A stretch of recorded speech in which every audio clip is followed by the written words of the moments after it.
All right. Welcome, everybody, to the Automotive Edge Facebook page, YouTube, and LinkedIn.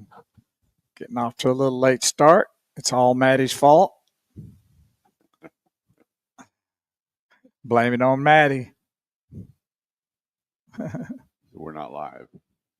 We're live now. Oh, it's not. Well, There we you are. gotta wait till a second to kick in. Do it right now. Be sure and share it. And share it. Did you do it? Okay. Are you ready for the show? I said, are you ready for the show? Ladies and gentlemen, Uh-oh. Starting. are you ready for the show?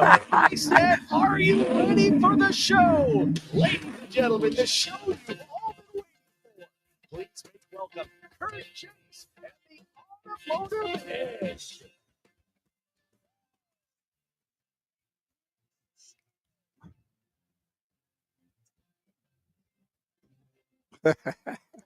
Welcome, everybody, here on our show.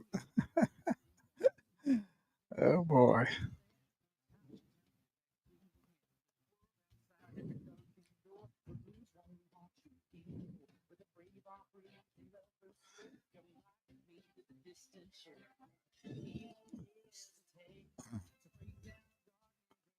Where are we at? I'm looking for it. Thanks so much for joining us. 214-787-1190 is the number. That's 214-787-1190. Running a little bit behind. Bo screwed up the whole system here. And now we finally get to do the show. You cannot be drinking and driving, Bo. Well, you need to turn your big fat phone down over there. You got a big fat phone. I know, but it ain't on loud. Oh, boy, we're out of control this morning. So hang on, right. buckle up, and enjoy the ride. Bloody Marys for everybody here on the Automotive Ed Radio Show if you're not driving.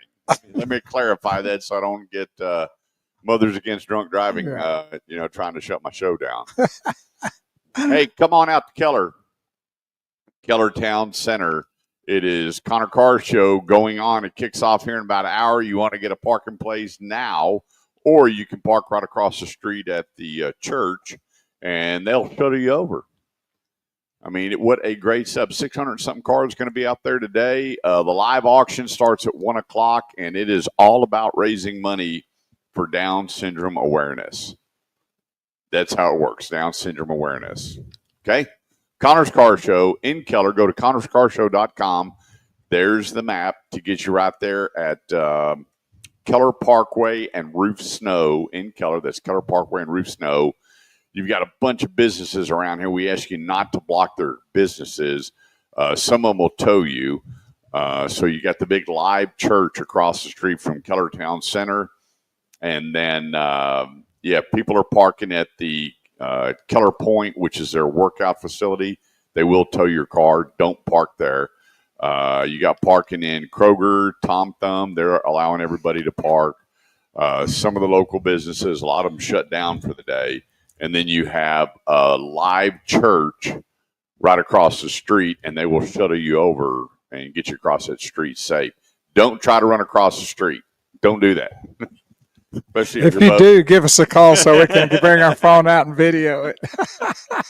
So we can get a lot of hits. You know, last year I watched a guy going across. He stepped off the curb wrong and pancaked.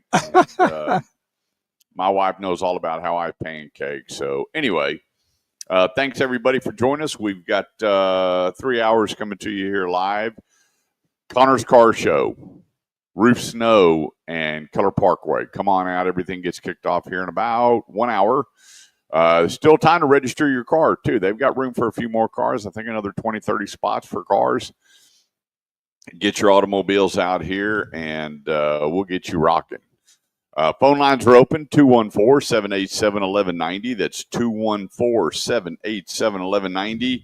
And I got to tell you, I was over at El Dorado Chevrolet this week, and over $13,500 off on Chevy Silverados, $5,000 off remaining Malibus.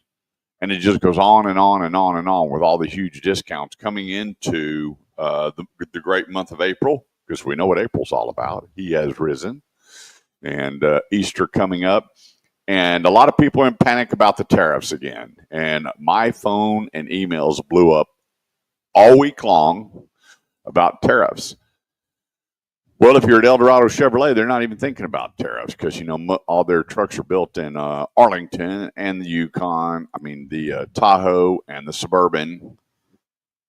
And so they're doing good. They've got plenty of inventory out there, plenty of inventory coming. And so the place, just go find out whether 9-time Chevy Dealer of the Year. I'll leave it at that. 9-time Chevy Dealer of the Year.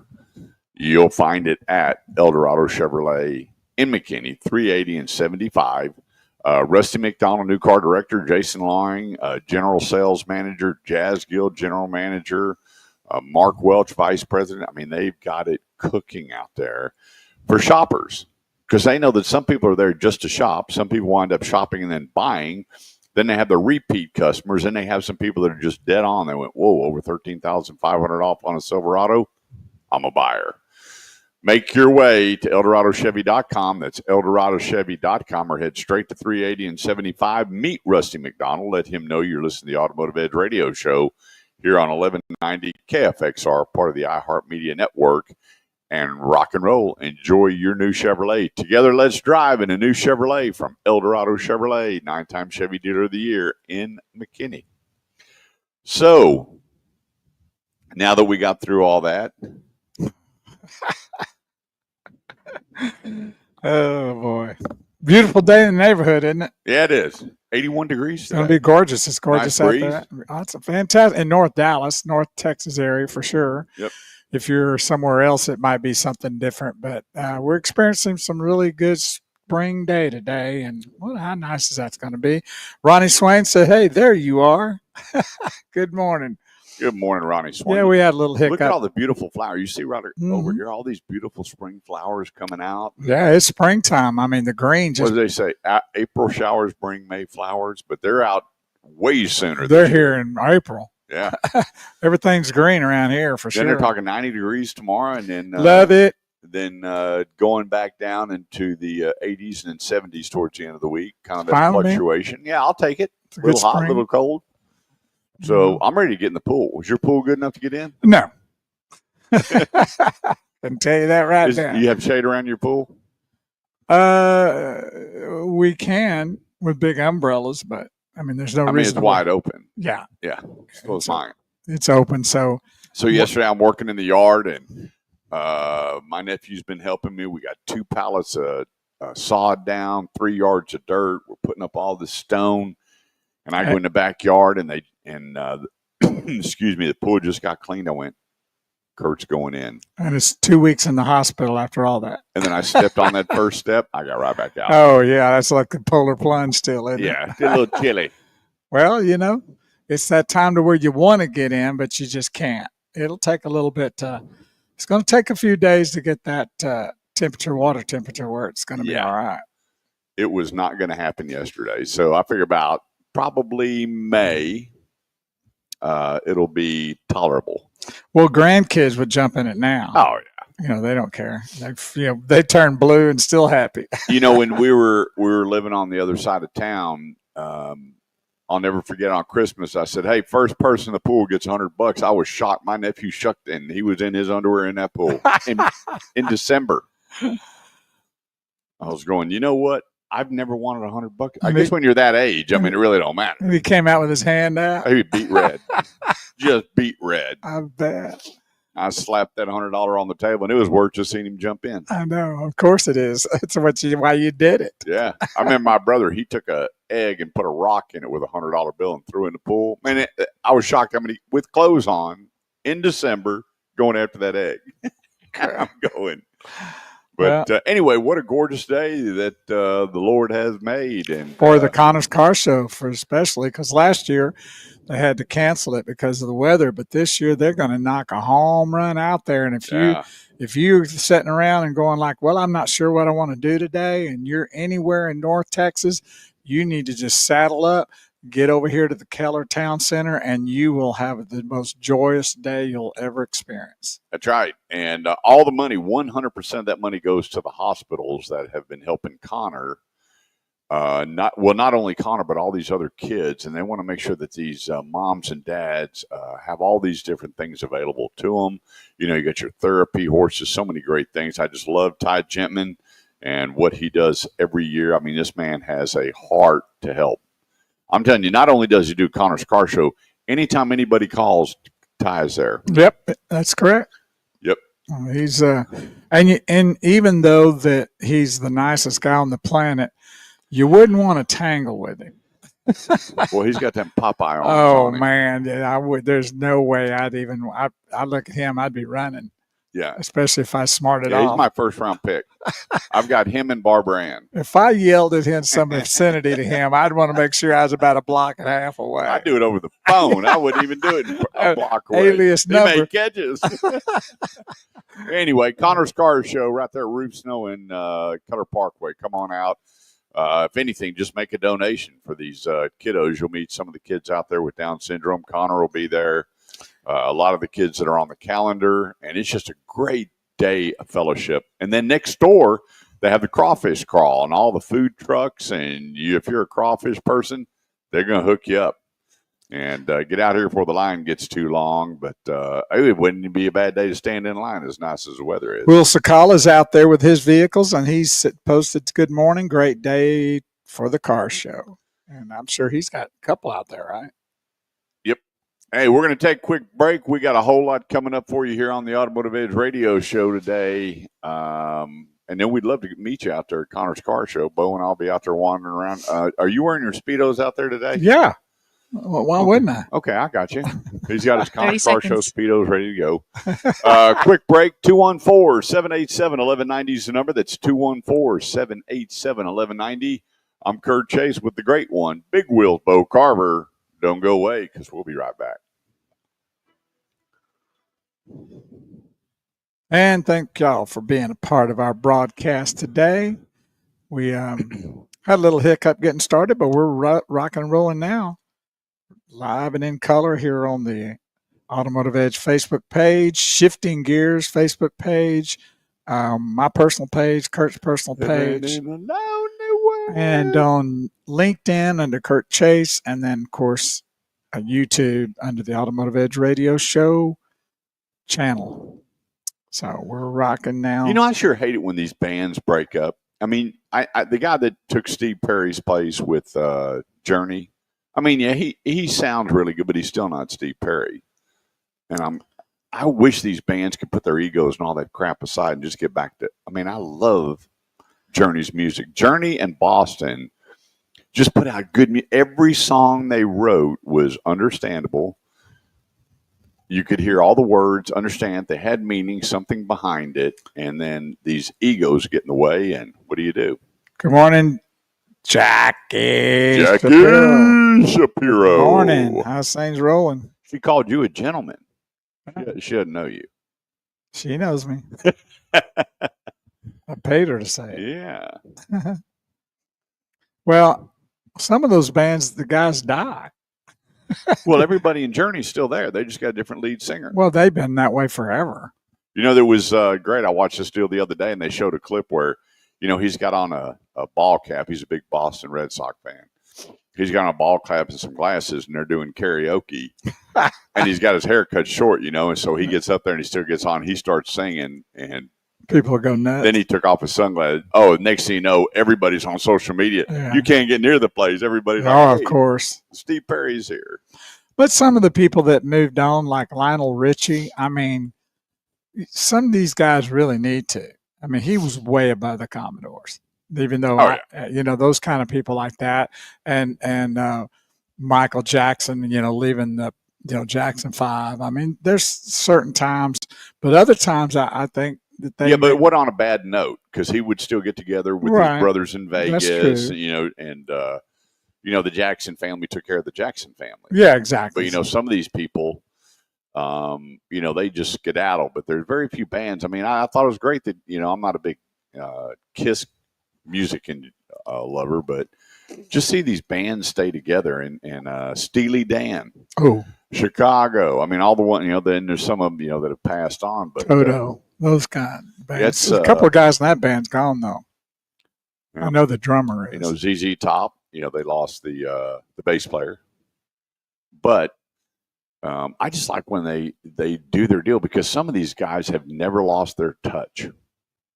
And No. I'm telling you, when Steve Perry was singing, I was like, holy cow. In fact, I remember years back when Neil Diamond, who's from Brooklyn, where I was born, walks into a bar, and he's got a scarf on. He's got one of those derbies and everything, knowing who he is, and he gets up there and he just starts singing. And next thing you know, the whole street gets shut down because Neil Diamond's in there singing for free and just going. He went back to his roots where he started. I love that stuff. Yeah, Jackie's not doing credit work anymore. What? No, she's not. She was the queen of credit, and now she is gone down a different road, different venture. She going to be a scuba diver expert now? That's what she ought to do, is start her own reality show on scuba diving. There you go. Sponsored by the Automotive Edge radio show, and she can take everybody all over the world and scuba dive. And yeah, there we go. Way to go, Bo. I could get back on that too. Yeah, we go. I got my license to scuba dive. Jackie and Bo dive around the world. How about that, Jackie? J and B diving. There we go. Man, it just keeps getting better. See what you did, Jackie? You just got your own show. We got it ready to go. 214-787-1190 is the number. That's 214-787-1190. This segment of the show goes to the folks over at Driver's Edge Auto Repair. Right now at Driver's Edge, if you go to their website, mydriversedge.com, that's mydriversedge.com, take a look at all their specials. And you don't need to go to the big box places for tires anymore. You just don't. Driver's Edge Auto Repair has everything you need. Everything you need, from tires to transmission to engine repairs. You look at their oil changes, their specials. Right now, I went by the 3 of the Driver's Edge, and they were buy 2 tires, get 2 free. Joe, the GM at the one in Keller, I went by his place the other day. Buy 2, get 2 free. So anyway, we have been endorsing Driver's Edge for 21 years. I know you've used them on numerous occasions. Oh, yeah. And they get you in, they get you out, and they don't upsell you where you need to do this, you don't need to do that. They just take good care of you and show you how to make car servicing affordable and understanding. A lot of people, you just get that sheet, and it's got this big list of stuff. You have no idea what it is. And then you see this bill. They want to go step by step. Here's what you need now.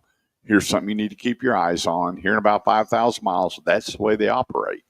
Find a place online to help you out. Go to mydriversedge.com. That's mydriversedge.com for a location nearest you. Let them know you're listening to the Automotive Edge radio show, and bring your cell phone and make sure you have your coupons downloaded, and let them show you the great way that service can be affordable and knowledgeable. That's mydriversedge.com. Okay. A lot of panic with families, with listeners, with individuals going, what's going on with the tariffs? Well, let me help you. The tariffs right now, there's so much inventory. There's over 2 million vehicles on the ground for sale. Over 2 million, plus what's already going through factory, plus what's already been supplied for factory. That are not even affected by the tariffs right now. That's correct. Very good, Bo. Yeah, you're just like, well, you had that hour to kind of get your mind ready. I did little jumping jacks and push-ups while we were waiting to get home. So if you think about it, 2.3 million, which there's actually more, plus all the parts that have already been shipped. And remember, manufacturers don't build cars, they assemble cars. So what you just said there, does that mean that some parts are not under the tariff? That only certain parts would be? That would be what's coming down the pipeline. No, not what's already here. But what I'm saying, if it's an assembled procedure and some parts come from here and some parts come from there, then not all the parts are necessarily under a tariff. If they're already here. Some of them will be, some of them won't be. But that's what I'm getting at. Right. If Yeah. it's from a certain area that's got a tariff, that part will be. But if another part's from another area, it's not a tariff. It'll come in without a tariff. That's correct. So if you look, as of yesterday, 9 countries already said, okay, we're done. So that means that the whole vehicle may not be under the tariff like you think, That's just correct. certain parts of that. Let's say Hey, it's time for me to go. wiring harness. Right. Okay. About 6 years ago, there was a problem with wiring harnesses when they went to, I believe it was Taiwan. Don't send me nasty email if I'm wrong. But anyway, Go ahead. I want to read them. they were way behind on wiring harnesses, and so there was they couldn't build a car because they had to have that wiring harness to get going. Well, now that country that is supplying all them, and they know that the industry has to have them, said, wait a minute, we agree with Trump. Right. Whether you like him or not, he's a smart guy. And they went, hang on a second, we want to continue to send the parts. If you're not buying our parts, then we don't have anywhere else to go with them. Well, the people that might be having to work with him with tariffs probably didn't like Trump either, but they're doing it. Well, we don't care if they like him or not. If it's helping our country and making things equal, you have to understand that's the principle behind this whole thing. We have been being choked out by these countries that want to tariff us to no end, and then they don't even. The problem is they're. What did I send you? What was that deal that I sent you? I've got it. If you want me to see why don't you read that? Go ahead and pull that up. It's not about the tariffs. It's about all the people that have their hands in the cookie jar. This is by Harry S. Truman. No man can get rich in politics unless he's a crook. Is that the one? That's it. Read that again.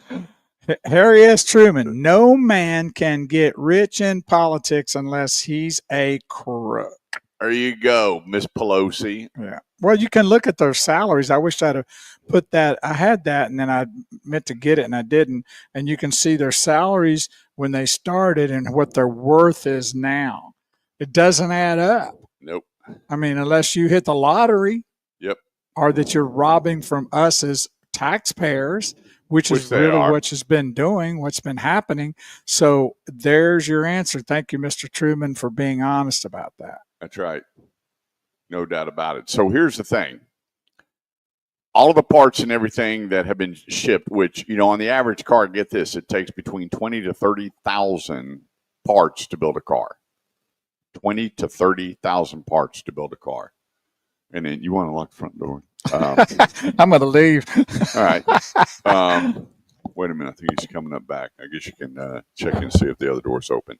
Anyway, there's so many parts already in assembly that have not been tariffed, okay? And so they're not going to slow down building these cars. These cars will continue to get built. They'll still build thousands and thousands of cars and get them done. That's not going to affect anything. It's that next round.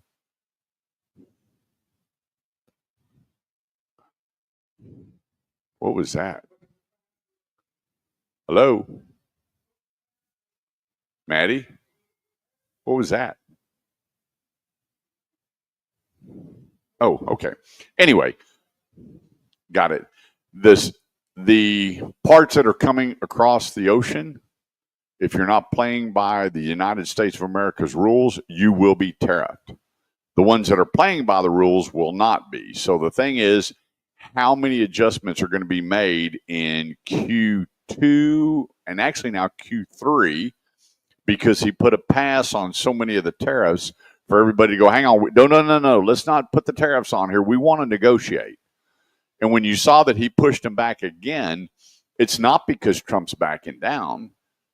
It's just that these people are like, hang on just a second. We got to reconfigure this thing from the beginning to the shipment to make sure that everything's copacetic. That's what's actually going on. It's not, a lot of people are going, well, Trump delayed it. No, hang on a second. He did, because everybody now wants to come to the table and negotiate. You look at Vietnam and Indonesia and South Korea, Japan, everybody's starting to negotiate the tariff. In fact, some of them are already done. So is it going to affect the auto industry? Well, the biggest player is going to be China, obviously. That's going to have a big effect. But how big of effect? How much money are we talking about? Well, the manufacturers know that they just can't blow up the prices of the vehicles because the average prices are coming down on new, main reason because of incentives. So the manufacturers know they're going to still have to incentivize the vehicles with it, with whatever additional tariff money is there, because the people, if the prices are coming down and the interest rates have not followed, they're still going to want that deal, and the manufacturers don't want to get up with product. So there's a process here that's all going to be worked out. They're not going to quit doing it because let me just tell you, everything that China's building, they don't want to sit on it. They don't want a surplus of it sitting there going, we're going to hang on to all of this until Trump does something different, and still produce it. So if they have all this product that they're not shipping, or they're not playing along, which they should have. China's been ripping us off for 50 years. They have a backup of all this product, and then guess what they have to do?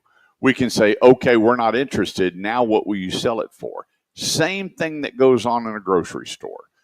They build up a product that nobody's buying. It's just not selling. What do you got to do? You got to discount it. You got to get that product off the shelves. You got to get it moved. Same thing with China. You put the big tariffs on it, and all of a sudden they go, well, hang on a second. We're not going to do anything.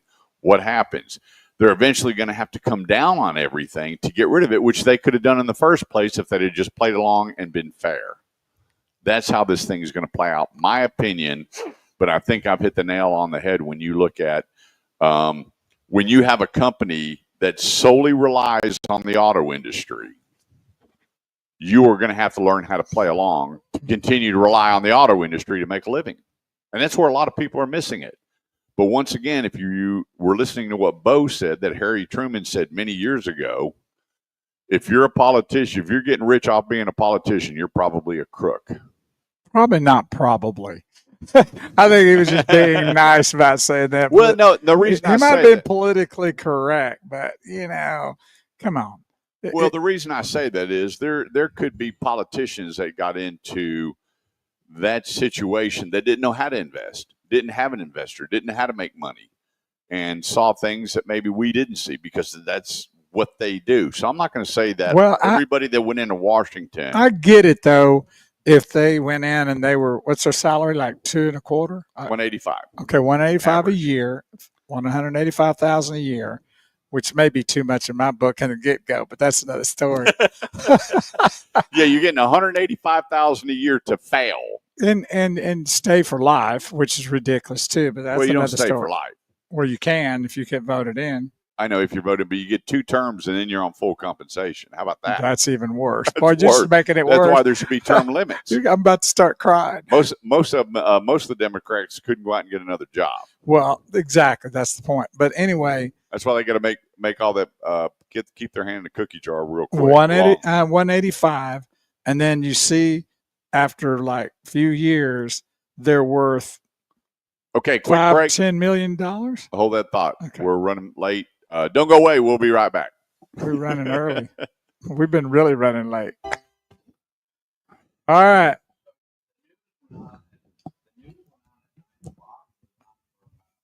Right. Well, there was a little hitch in the get along. She rebooted it.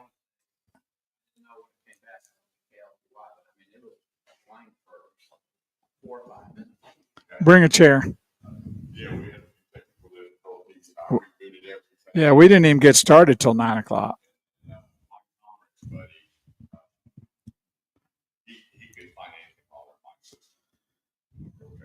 So I told Kurt to redo everything, and he did, and it worked. I don't know why you don't start listening to me. I just don't get it. We're going to talk about love.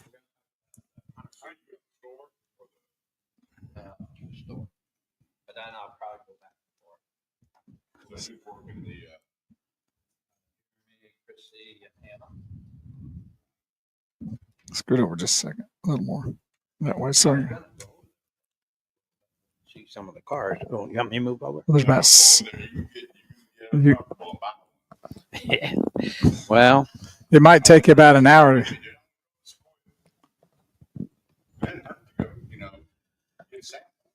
Yeah, I get it.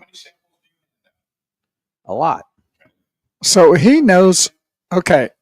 The thing about Ralph is he knows because he was in the sales business that he knew if he could get that person to listen to him, they were done, didn't you? No. Hang on. You go to the Meekum auction with Ralph. Ralph salivates, and then he just digresses. And then he goes, man, he goes bolting up to the front, looking this thing over. He comes back and all that. And but that's because he knows his, I told him, I said, here's how the auction works. He goes, what do you mean? I went, put your hand up. That's because he's got a buying habit. Well, there was a couple of vehicles he should have got. Yeah, or you should have got. Yeah. I'm just at a different point in life where, we. But when you buy something from the auction, you're going to go have fun. There's fun connected to the auction. Yeah. Because you'd be using it as a driver. Yeah, but he's at that place in life that having fun is not right. That's what he was fixing to say. Well, there's one thing that I'm mad at Ralph about. What's that? He's created an addiction. Mm-hmm. I know. And it's not CBD. Oh, what is it? Golf? No, he knows what it is. Bob's? Yeah. Oh, lamb chops. Lamb chops. Chops, yeah. Hey. Oh, my gosh. We killer. got there the other night. I'd like to go one. They were like the best ones we've had.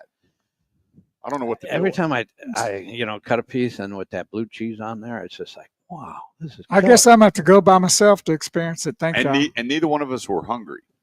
No, because we ate the big barbecue before. And you know what? Funny thing is, I got tired as could be. I don't know if it was. You know what it is. Boy. And I went home and I fell asleep. You know what it was. It's not tryptophan. Yes, it is. Yeah, I fell asleep. I guarantee when you smoke a turkey, you smoke all of it out. No, you don't. Well, I was maybe tired from the night before.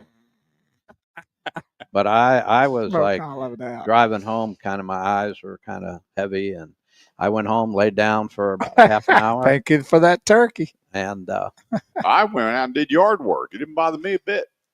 Well, that's the same way, though, that other things affect you differently. Yeah.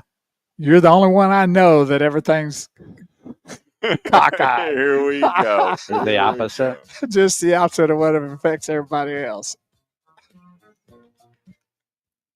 I didn't really prepare anything. What did you want to talk about? Anything? But we don't need to prepare. Connor Car Show? We're professionals. Okay. We're going to talk about your I'll love. follow your lead. We're going to talk about your love life. My love That's life. right. Everybody get up and was... shake it up a little bit. Every time this disco comes on, you ought to be standing up and grooving.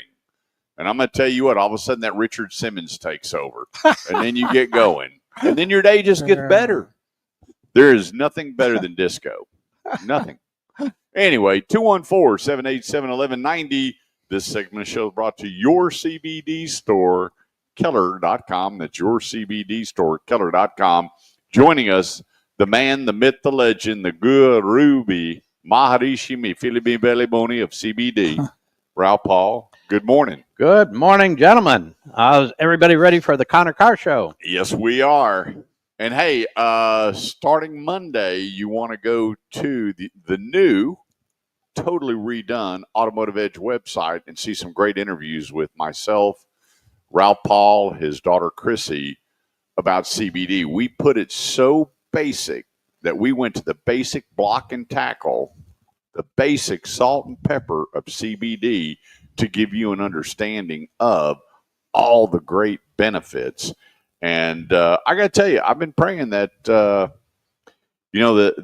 guys and gals down there at Austin wake up to what a great product it is. You know what? I was listening to some of the testimony of the people from the CBD talking about all the great things. I had some military people there, too, said if it wasn't for CBD, they're talking about all these military guys that are committing suicide. Right. And I heard two of the military guys says if it wasn't for CBD, we would not be having this conversation. It took away my stress. It took away my anxiety. My hands weren't working right. And I was putting this cream on. They were talking about all this stuff, and I'm going, how can you not? And it needs to be regulated. We both agree to that. Right. And the thing about it is you're always going to have those real pieces of work that are going to try to bump it and do things the wrong way. And once you start punishing those folks in a very high manner, a lot of them are going to stop. And the part that bothers me the most is you have such a great product, you shouldn't be punished for what the others are doing. Absolutely. And it's like that terrible coach. One guy screws up and he punished the whole team. Then you get in the locker room, they all want to beat the hell out of you. Yeah. It shouldn't be that way with the CBD because you got the cleanest, best CBD out there. Yeah, it's USDA approved organic, and our stuff is triple tested. Again, the people that own the company are like my stepkids, and I'm going to be going down there to Florida here at the end of this month. But Can I go? Sure. Good. And anyways, they our stuff is so clean, and we follow the rules, and it's 0.3% THC, and all these other many but of here the again, other. you have product without THC. Absolutely. We have everything with and without. We have so many customers that are drug tested. We're people that work for the railroad, police, firemen, pilots, and so all of our products have with and without. And we just usually recommend with, just because it's more of the plant. However, you don't have to have it. Well, one thing is the brain boost has become so popular with so many people. In fact, my wife has an internal clock, and she knows when she's getting low on product and what she needs. And thanks for the 4-pack of brain boost, because it immediately went to her work.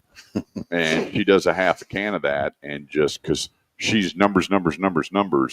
And I've got a couple other people going, you know what's funny? One of my buddies called me. He goes, I really got to try to figure out how this stuff works so well. I don't understand that. He goes, buddy, I've been studying it. I did the QR code. I got a buddy, and he's a chemist, and we still can't figure out how this stuff works so good. I mean, there's got to be something in there that's not good for you. And went, wow, you're killing me here.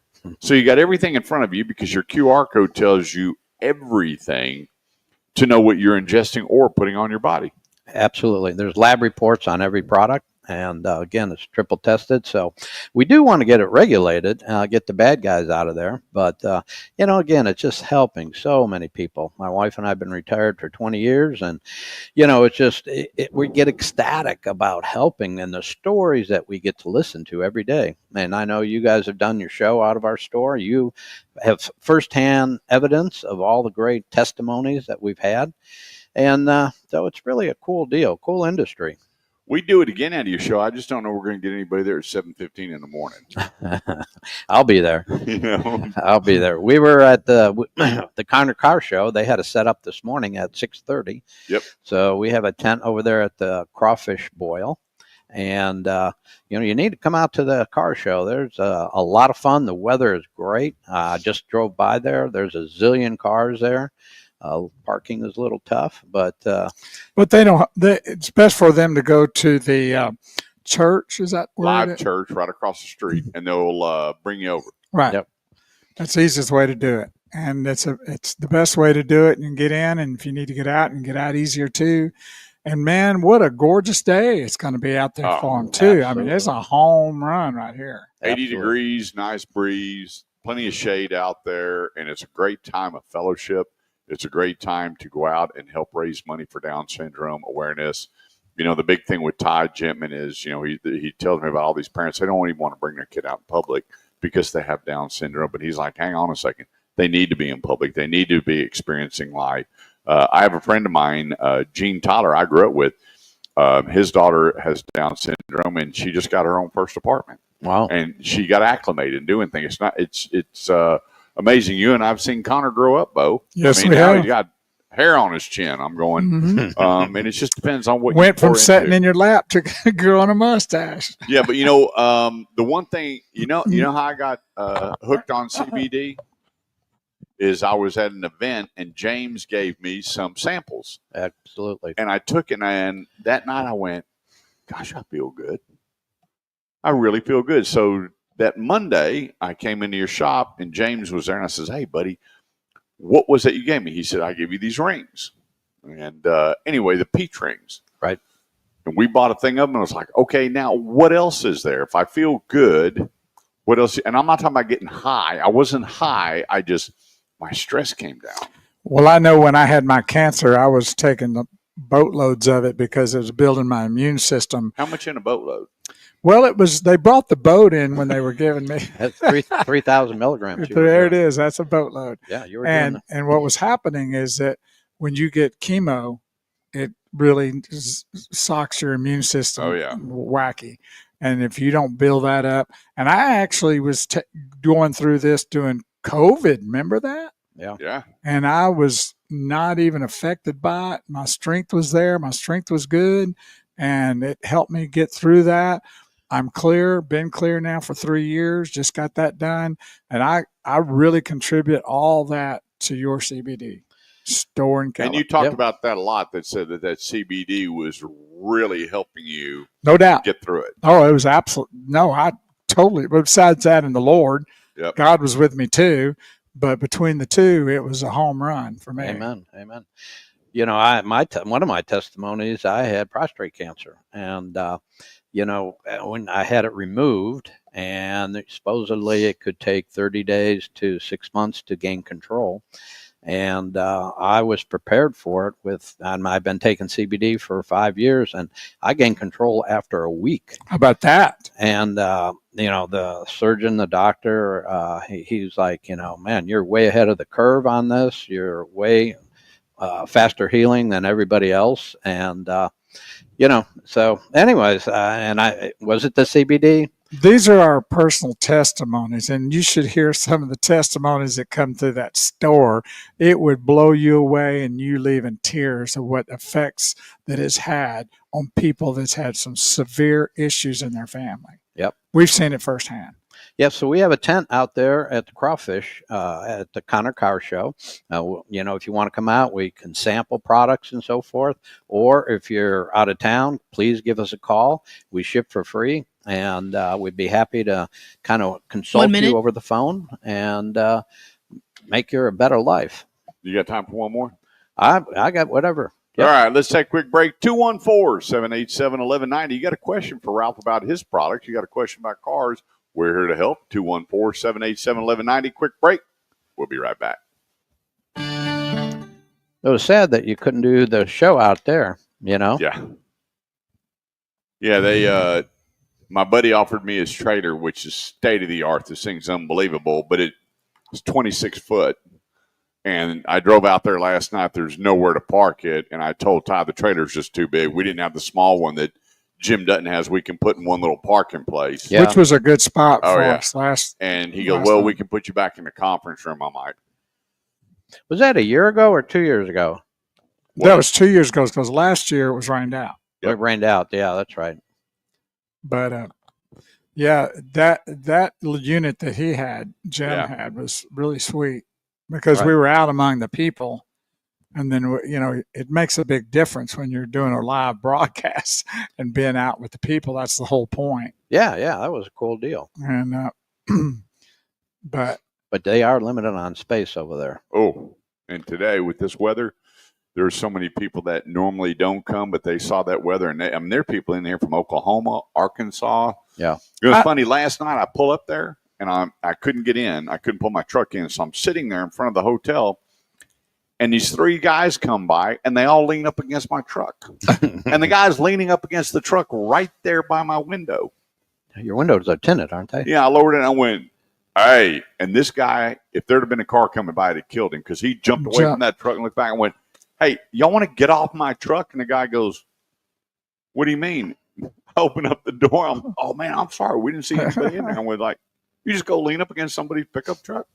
And that one guy was like, he was holding his chest, and he goes, my gosh. You know, I guess my voice a little deep there. And I went, told Linda, you won't believe it. The guy comes right up to my window and just leans against the truck. I'm going, wow, really?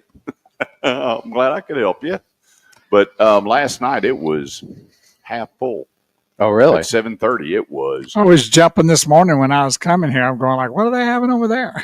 Yeah, the guys with the crawfish calls were setting up all the big kettles. And, I mean, the stage was set up, and they had everything blocked off. So I could pull in down by the nanatorium, but everything else was blocked off. And, man, it was filling quick. Every time you turn around, there was another classic car pulling on the property. Yeah. Good morning, Charles Davis. How you doing, brother? I plan on heading over there real quick after this. I know we're already set up. Chrissy was over there. orchestrating everything. Who's all there? Hannah, I think they got spaced out a little bit. I mean, the big thing it runs till 8 o'clock tonight. So it does. They have live bands coming. Oh, that's to the right. Crawfish Crawl. Right. Connors starts breaking down at 3 o'clock. Yeah. Or 4 o'clock, right after the awards, they start peeling out of it. Yeah, and when that's over, boy, those cars, they're gone. Yep. At one year, a couple years ago, they were going to have anticipated rain, and people were just scooting out of there. Anticipation. Yep. Well, you don't blame them with some of those vehicles, do you? 30 seconds. Yeah, absolutely. Thank you, Maddie. We love you. Thank you for working hard to get us rocking and rolling this morning. Maddie was so mad. Of course, I always try my hardest. You do, and Maddie was so mad at me today. God, was she mad at me? She was stern. We'll put it that way. I mean, mad. I didn't know Maddie. I don't think she was mad. She was stern. She was so mad at me. She was. I wasn't mad. No, I was not. She was not mad. She was going, Mr. Chase. No, she said, Mr. Chase, quit being so stupid. I know more than you do. Well, I agreed with her. To tell you. I agreed with her on that one. Wow. Right, Maddie? Who sings this? Oh, Annie Lennox. Who? Annie Lennox. Oh. Well. These dreams are made for something. I think I was graduating from college when this song came out. You know how you relate songs to different points in your life? Yeah, I was just being born. Yeah, Sweet Dreams, Annie Lennox. I forgot what her group was called, but I love her voice. She's a great singer. Yeah. 214-787-1190. That's 214-787-1190. We will be at the car show. We couldn't get set up. There was too much wind coming in, and my big display that you see behind us, we couldn't get everything set up, but it's right down the street, and we'll be there all day long. But good morning to Charlie. And he got a nice snow last weekend out there. Saw that. Are you going to wear your fluorescent shirt so they can spot you? That would be a big negatory. Oh, okay. I'll have my Automotive Edge shirt on. I want to thank everybody for tuning in on the radio, as you always do every Saturday morning from 8 to noon.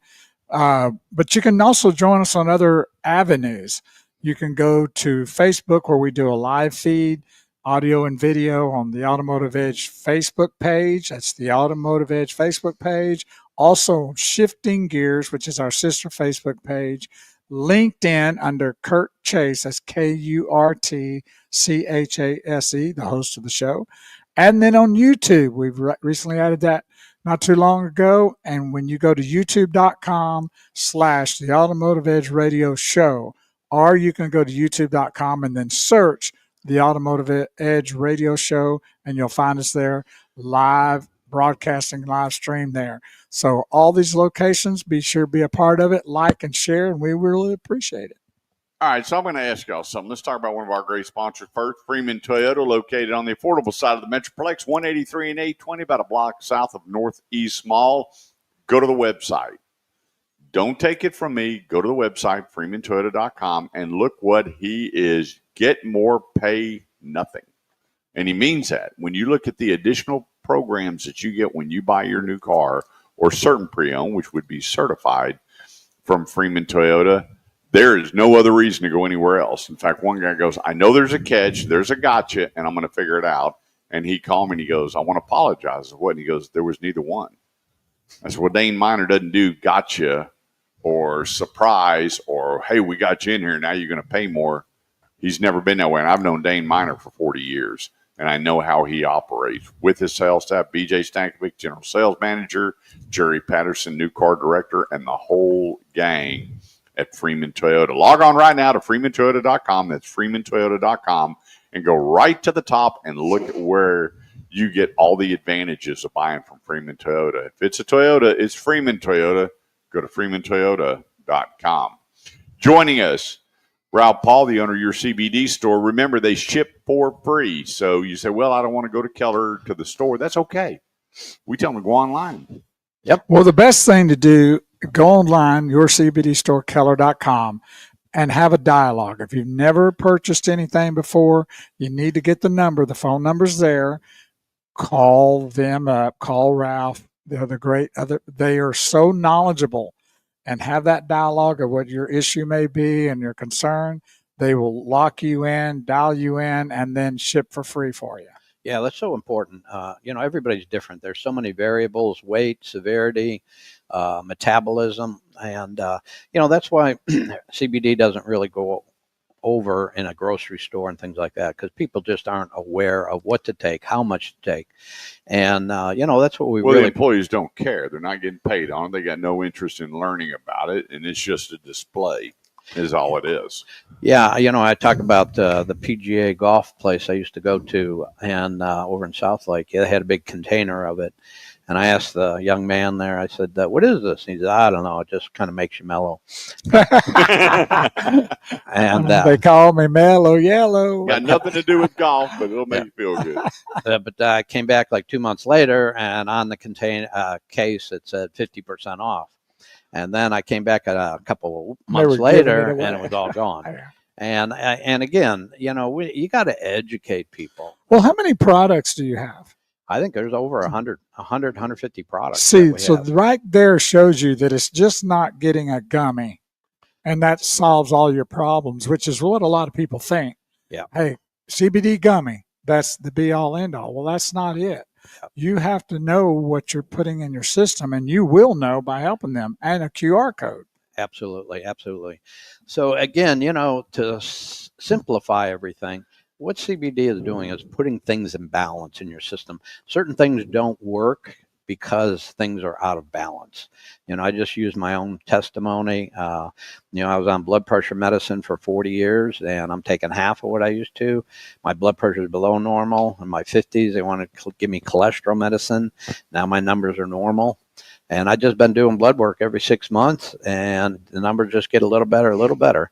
So, and then I was labeled pre-diabetic, and now my numbers are just above normal. So, again, But that's a certain product you're taking too for that, right? Yeah, I'm just taking a foundational product, our oil, which lasts the longest. Certain products are geared for specific things. For example, the gummies for sleep, energy, things of that nature. But the oil or some of the anytime gummies are just for balance in your system. And kind of like vitamins, it does take time. We even have a form that we usually give people at the beginning, so you can kind of monitor, chart it. Yeah, and if things aren't working, maybe add a little bit more. Maybe if you're feeling a little too mellow, back off. So everybody's different, and that's the key: is you got to find your sweet spot. Well, I had a guy bring his product back to me. He came to the house, goes, "Here, this stuff is a bunch of crap." I said, "Okay, fantastic." I said, "Let me ask you a question. You like that banana bag that you got from Barbara Ann at her place? You know, that was the greatest thing in the world." I said, "This is not a banana bag. That stuff's going right into your veins, right into your system, and it is there for it."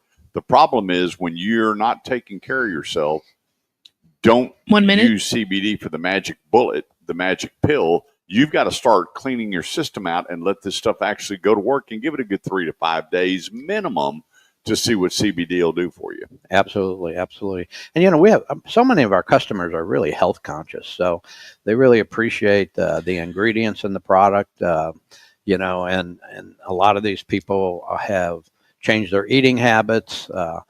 Hopefully Kennedy is going to change some of that thing. Real quick, though, there are some of the products that hit you quick, like your pain spray, your pain cream. Right. So there are products that will hit you quick that doesn't take 5 days to happen. That's right. Island time. Yeah, I'm fixing to have one now. All right, we're going to take a quick break, Ralph.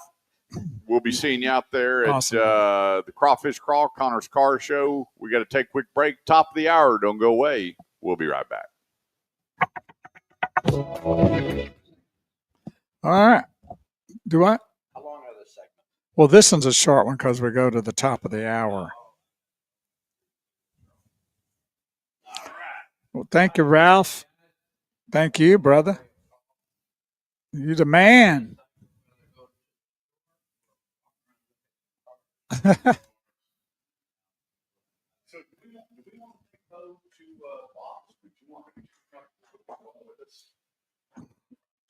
Call ahead and warn them.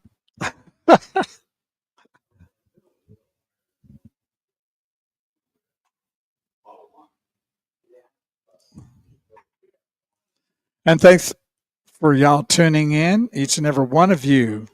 to our Automotive Edge radio show. We appreciate that. Trying to get rolling really hot and heavy today.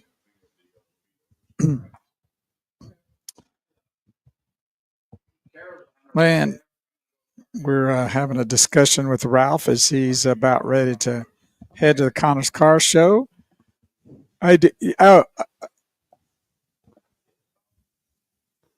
No? Yeah, you're forgetting product to leave us. I'll get the garage door. Well, thanks everybody for hanging out. Yo, Charlie David, 93 degrees today. Go figure. From shoveling snow to turning on the air conditioner. Unbelievable. Well, hey, Charlie, before you retire, I need to get some broken boxes from you. That's what we need to do. We need to hook up, meet somewhere in the middle, grab the wives, have dinner, and I'll bring a big cooler and get some broken boxes. That'd work for me. Because I got to tell you what, that last one, it went quick. I mean, it didn't last long at all. Boy, when they found out I had that, we were seafooding it up for a month, 2 months. So tell Miss Tammy we said hello. And thanks, everybody, for joining us. Hey, be sure to go and subscribe to our YouTube channel. We're way off on the numbers, and we need to get those numbers up so we can get this money for our Adopt a Teacher program. We hit 1,000 signups. We get $2,000 for our Adopt a Teacher program, and those teachers can sure use it. Every time we turn around, we got a teacher looking for something, and we want to prevent them from spending their own money on it. So everybody you know, everybody you can think of, have them go to the Automotive Edge YouTube page and subscribe. And that would be really, really cool because we got people with a lot of money. We need their money to help the teachers. So, and what a gorgeous day. 81 degrees. Charlie, you got 93. That is just unbelievable. And then we got 90 tomorrow, and then it goes to the 80s, to the 70s, and then we'll see what May's going to do. So anyway, thanks, everybody, for hanging out with us. Either way, we like it. Remember, tell all your friends and family if you need help with your automotive needs, we got you covered here on the Automotive Edge Radio Show. So is that preparing your hat? That's it. Correct. The boy's hat that won the district when he was there in baseball. Yep. Now he's just chasing girls at Tarleton State University. I thought he was cooling it with the girls for a while. He is. I'm just kidding. He's not doing that. He doesn't want to fool with that anymore. It ends up taking away a lot of his time and money and energy. And you're not spending any time with me. You're not calling me. You didn't call me. That's it. You're exactly what you're saying. The more you speak, the more you're lining up to what's exactly what he's saying. Yeah, it's not worth it.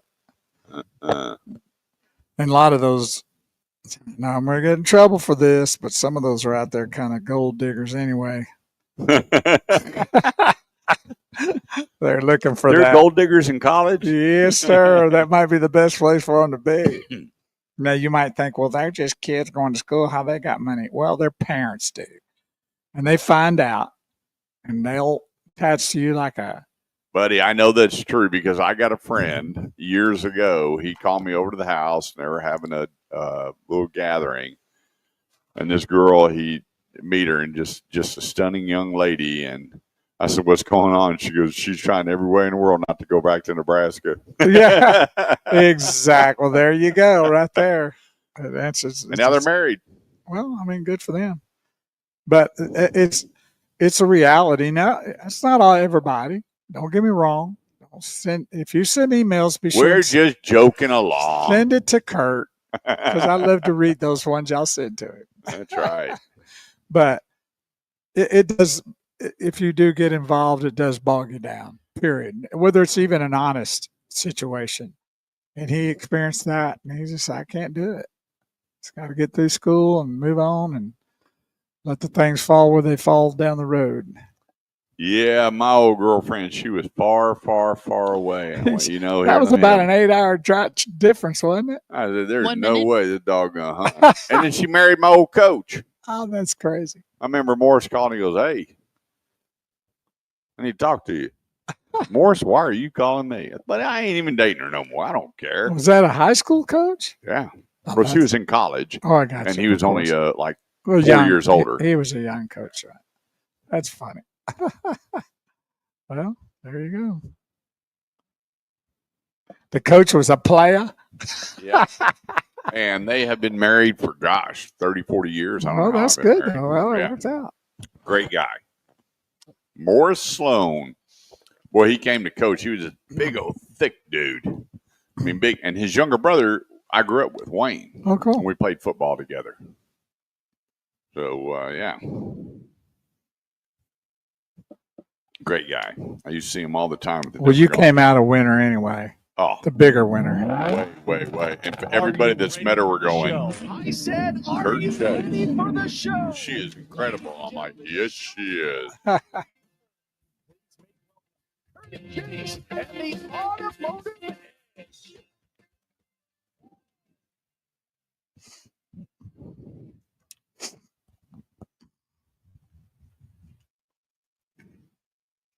What? Who? Huh? Who? What? Who? Do I have to ask? Oh, Burleson. I'm sorry.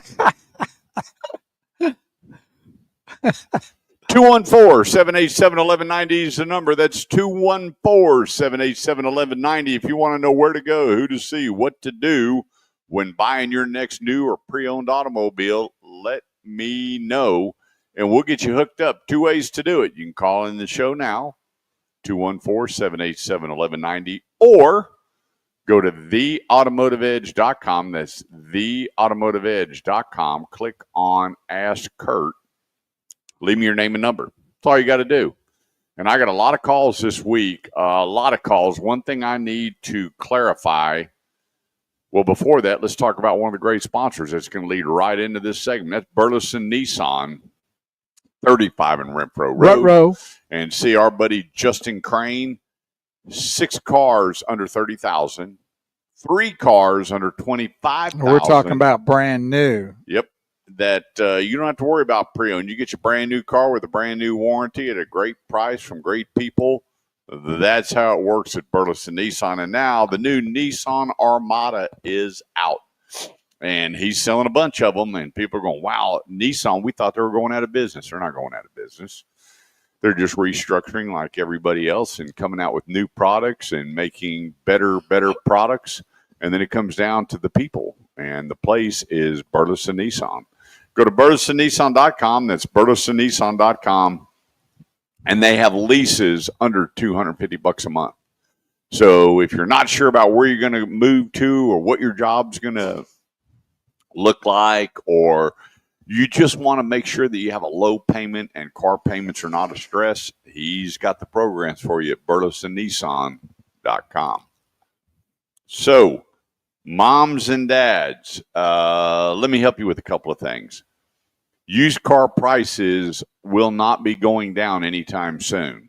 They're not. And I had a conversation with a gentleman that I've been helping with a couple of vehicles and directing him, is that this trend never changes. And the trend is starting in May, a lot of moms and dads and grandmas and grandpas, aunt and uncles, brothers and sisters are going to be helping siblings, sons, grandsons, nieces and nephews buy a car for graduation.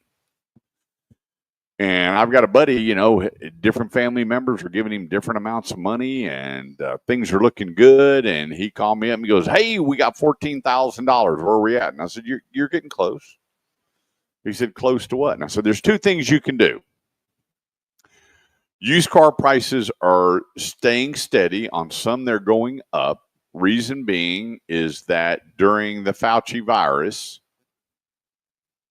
2.whatever million cars, there's different numbers out there, were not leased and not coming off a lease. So you back up to when the virus hit, to now, all of these cars that would have been coming off lease and the cars prior to that did not.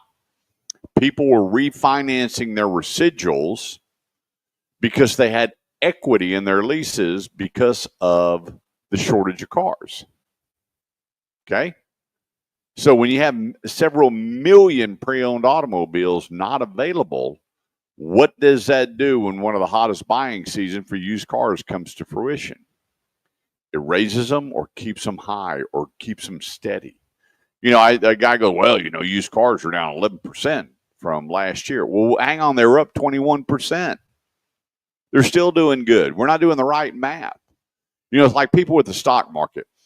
You know, it came down several thousand points. You're like, okay, it's over. But then they turn around and go, wow, stock market's up 600 points. Well, what about the differential? Well, there's also a differential in the auto industry. Okay? There's always a differential. Used car prices came down, but they're still up based on where they were when they started before they went up. If that makes sense. So if they're up 20% and they're down 10%, they're still up 10%. So moms and dads that are on the sideline going, well, I'm just going to kind of wait and see what happens. If, in fact, the tariffs were to make a big difference, the used car market's going to be on fire again. People are going to be going, hang on, we're not paying the tariffs. We're going to buy used, which they were doing during COVID. Used prices went through the roof. I don't know that's going to happen anytime soon. I don't think it is. I don't have that crystal ball, and I'm not sitting in the White House, but I don't think it's going to happen. With that being said, moms and dads, be careful what you're buying. A lot of flood damage cars out there, a lot of total loss cars out there that the titles look clean. This is when some of the really rotten people come out of the woodwork with all these fantastic offers and fantastic deals on cars that are not good buckets of bolts. They're just not. And y'all are going to be spending all your hard-earned money, and then you're going to wind up putting hundreds, if not thousands, into repairs to keep that car running. And it happens every year. And I get all the calls in June and July and August going, hey, Kurt, you're not going to believe this. I bought this car and the transmission went out. I bought this car and it needs this is thousands of dollars in repair. What do? I'm like, I can't lend you the money. I mean, not my gig, but here's what I can help you with. So let's make sure you're buying the right car from the right person where there's accountability and we have the right paper trail to know that that car is something that you can buy and not pour a bunch of money into it, especially if your kid's going off to college and you're paying for college and repairs for the automobile. That's not how this thing needs to work for you. And those shops around them universities right now, they're just salivating, knowing all these pre-owned cars are going to be coming to college. And, you know, I've told you the stories many, many times where the moms and dads have called and going, can you believe this? Can you believe this? And then I said, okay, tell them to send me the RO or the work order.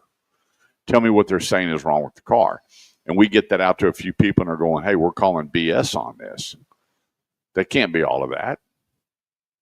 So let's prevent it. Let's make sure that, especially if your kid's going off to college, that they have a warranty on that automobile, the right warranty. You got to be careful now between service contracts and warranties, but start your process now. If you want to get me involved, get me involved. If you have the money and you can afford certified pre-owned, which is a phenomenal way to go, let's do that. But start putting your nickels, dimes, and quarters together now and not having to settle for just a tough bucket of bolts. On the other option, you have what they call one-pay leases. And moms and dads go, well, we don't want to lease a car. You know, you don't really have anything. I'm like, well, just think about this for a minute. Your kid's going off to college, and these are for the kids that will take care of their car, will do the maintenance on it. They're responsible. We'll leave it at that. And then you go to the dealership and you pay the whole lease up front, all 3 years, whatever the payment is. Say it's $250 a month, times it by 3 years, plus the TT&L, and you pay it all at once. And they actually give you a little bit discount on the money factor. So you save you some money. And you put them on the lease with you. So when that lease is over, they've got excellent car credit, and you can refinance the residual or get another car. There's several things that you can do when it comes to that. And last year was not a good year to do leases. Last year wasn't. The leases were not that good at all. This year, leases have gotten really good, depending on the manufacturer. One of them is Nissan. Nissan is just killing it with their leases. And I went to Burleson Nissan the other day, and I'm online. I'm looking at the leases, going, wow, you got one $229, $219, $239, $259 for brand new automobiles that you can put your kiddo on and send them off to college. And more will be coming up. I mean, the manufacturers know that this is a great opportunity for moms and dad to get their kids started in credit, unless you're just going to put them on a retail note, which is fine. But there's other ways to do this. And that way you're not worried about, am I pumping money into a bad car and paying for college? I had one that was going to Oklahoma State and had to put a new motor in the car. $5,700 for a rebuilt motor. So they're paying for college, and now there's no car, and they're Ubering and hitching rides and riding a bike to get around while they're putting a brand new motor in this vehicle, a rebuilt motor. So let's be careful. Let's do it the right way and get started now finding that automobile for the kiddo. 214-787-1190 is the number. That's 214-787-1190. And go to theautomotiveedge.com, click on Ask Kurt, leave me your name and number. Let's give you a holler. There's nothing worse than moms and dads calling me. A lot of single moms that are scraping to get by and pouring money into their kiddos' cars. I've got great dealers, great friendships, great respect for each other. They know what I look for in a car, just like it was my own kiddo. And I tell all of you that.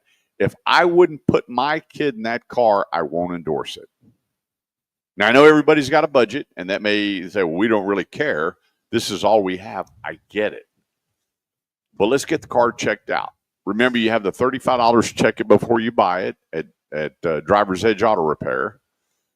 You make the appointment. You just don't pull up because they have a certain mechanic that'll go headlight to taillight for $35. You go, okay, you got a good solid car. You're going to need this, this, or this. And then we can negotiate the car deal from there. 214-787-1190 is the number. Let's take a quick break. We get back. You want to do fun facts when we get back? If we get back. Okay, if we get back, we'll do some fun facts. Here on the Automotive Edge Radio Show on 1190 KFXR, part of the iHeartMedia Network. And thank you for all you followers and listeners. We do appreciate that every Saturday morning here on the Automotive Edge Radio Show. We are always trying to be here to help. A little bit of entertainment maybe along the way. We are here with your questions, if you might have some, to try to answer them. We'll talk about a lot of different things, so it doesn't matter what kind of question you have. It may be something not even related to cars. It might be talking about how to cook a roast or, cook something. But we're all good with that. It doesn't have to be, if you're afraid to call into the radio show while we're live, which is 214-787-1190. There's no reason not to do that if you want to do it. I posted that on our feed, 214-787-1190. Make the call. Give us a call to ask us, what kind of question you might have. Give us a comment. Hey, just say, hey, call in. You just want to tell us you enjoy the show. How about that? I'll post that right now. 787.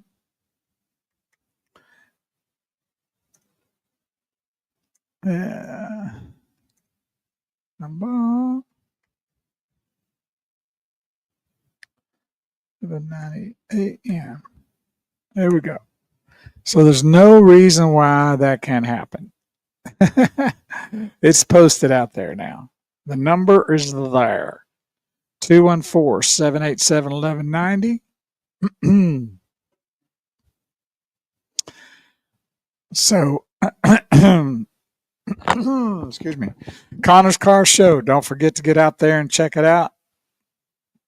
Oh boy, Ronnie Swain, he's kissing up to you.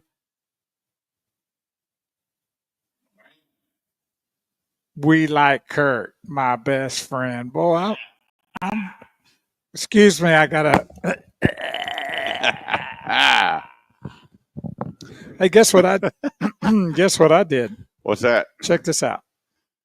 So, at the Automotive Edge, what a cool looking setup right there, right? Yeah. Then if you hit the little notation down at the right hand corner, we need to walk them through this. I left you a question. You did? What up? It's so cool though. You can go, I have a question, and then it'll ask you to leave your name and email, or I guess you can leave your phone number too if you want to. Yep. And it's really simple. Yeah, he simplified the whole website. Yeah, this is great. Let me go back to that. So when you go to the Automotive Edge, click on that, theautomotiveedge.com. All of a sudden you see a car. Or I go back to that. Where was it? Missed it again. Beautiful green car, by the way. How come it's not showing me? That's where it goes to originally. Let me get out of it. Try it all. Try it again. All right. Let's go to this. Because that's what it goes to when you originally go to it.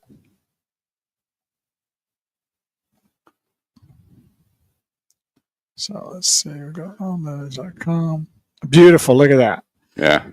That's fantastic. Nice, beautiful green Corvette, lime green. Then down at the bottom right-hand corner, y'all do this with me. Y'all need to walk it through with me. If you go to theautomotiveedge.com, and then at the bottom right corner, you'll see, what would that be, like a question kind of thing?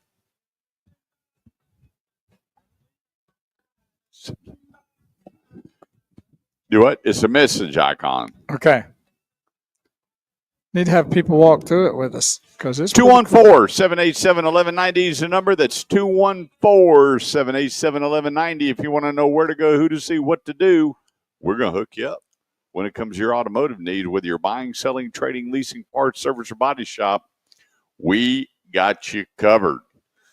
Go to theautomotiveedge.com. And, Bo, what do you got there on the Automotive Edge? So it's really cool what's been happening here on the website. And if you would like to join in for a minute and see, and we'll walk you through it. I did post it on our Facebook feed and our YouTube feed. That's all you'd have to do is just click on that. But to do it, it's theautomotiveedge.com, theautomotiveedge.com.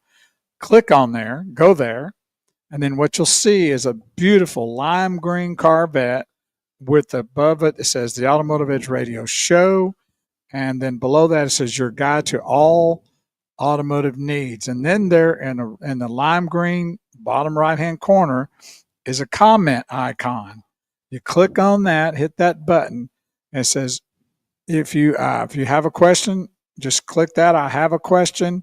When you do that, it's going to then ask you, your name and your email address. Then down at the bottom, you can make a comment, like leave your phone number or what question you might have. Then you just hit the send button, and then there it goes. And then Kurt will get back with you after the show or as soon as he can and help you with those needs.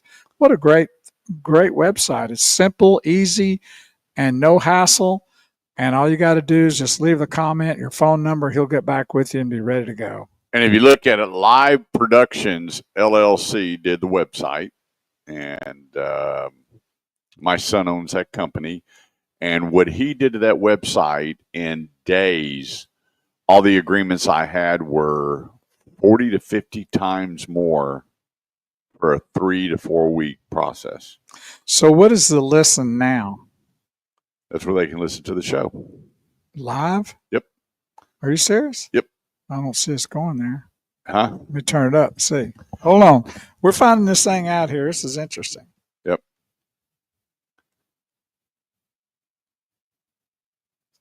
Not working. Oh, no. Might need to check Are you that. guys talking?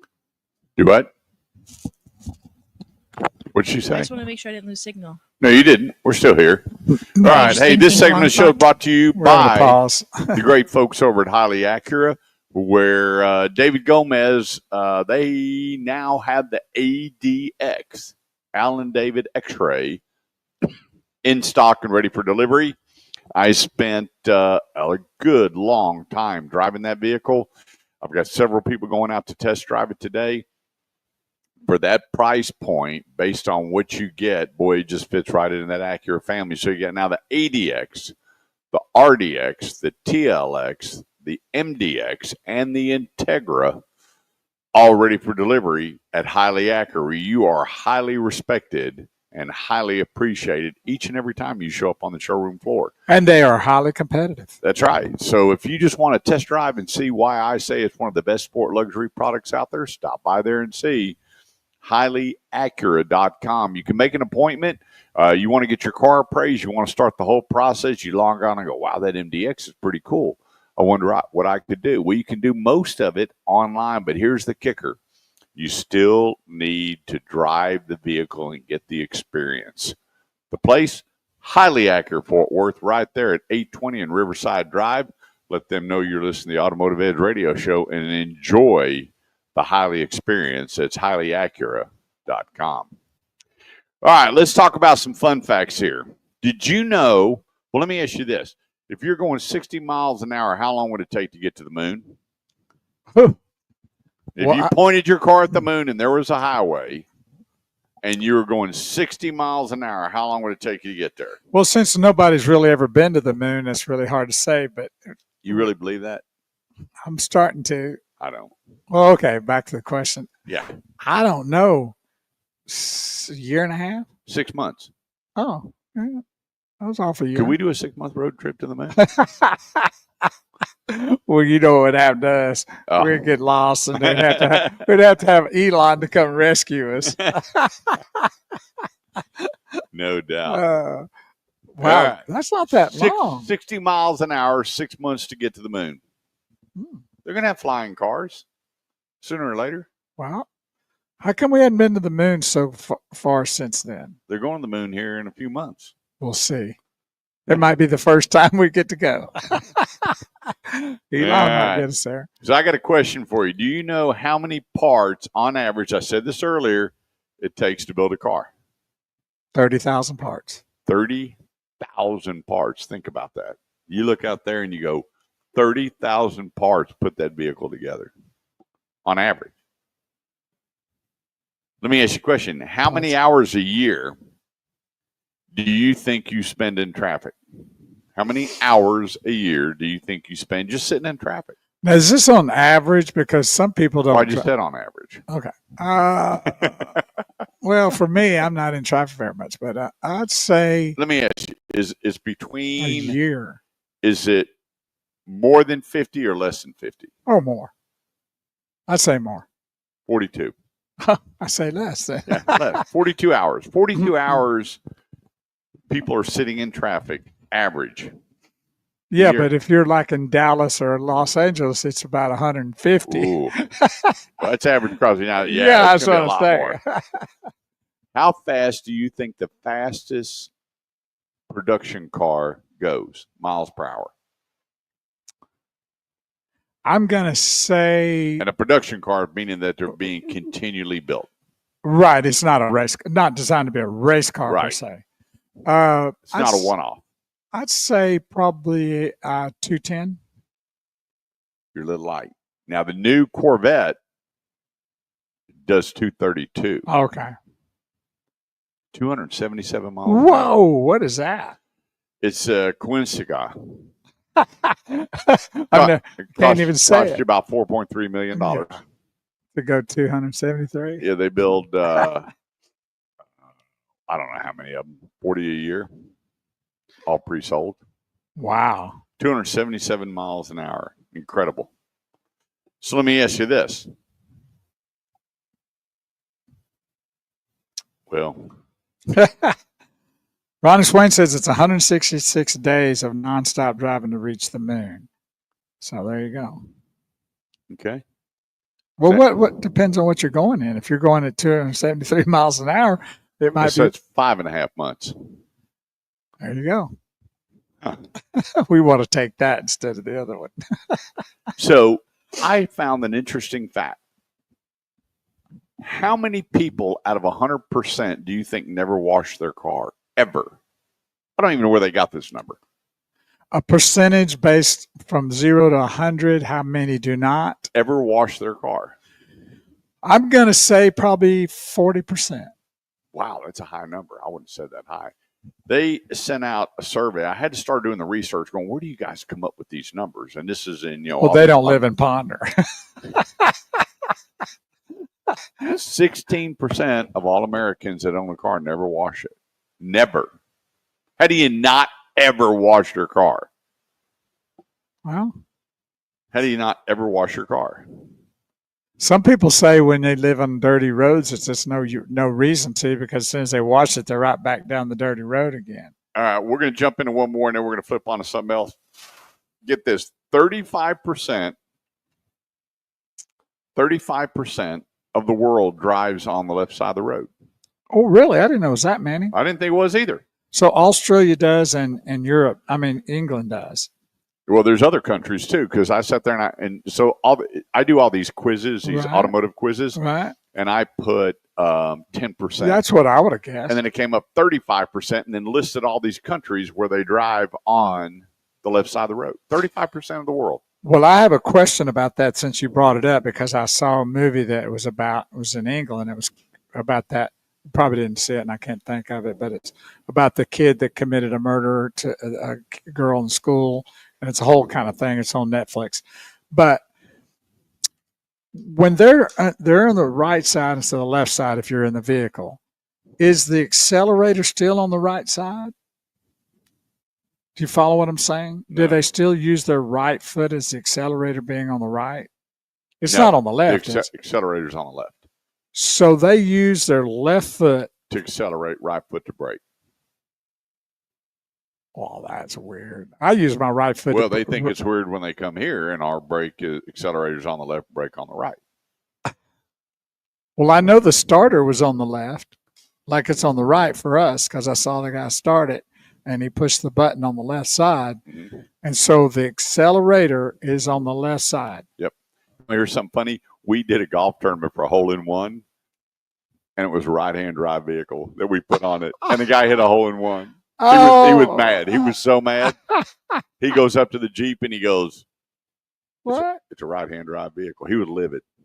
And the guy goes, "Well, I'll take it if you don't want it." Oh, he was so mad about that vehicle. What? And we thought it would be a great giveaway. I think it'd be cool to have. So we ordered the Jeep right-hand drive, and I remember they were like, "Don't do this."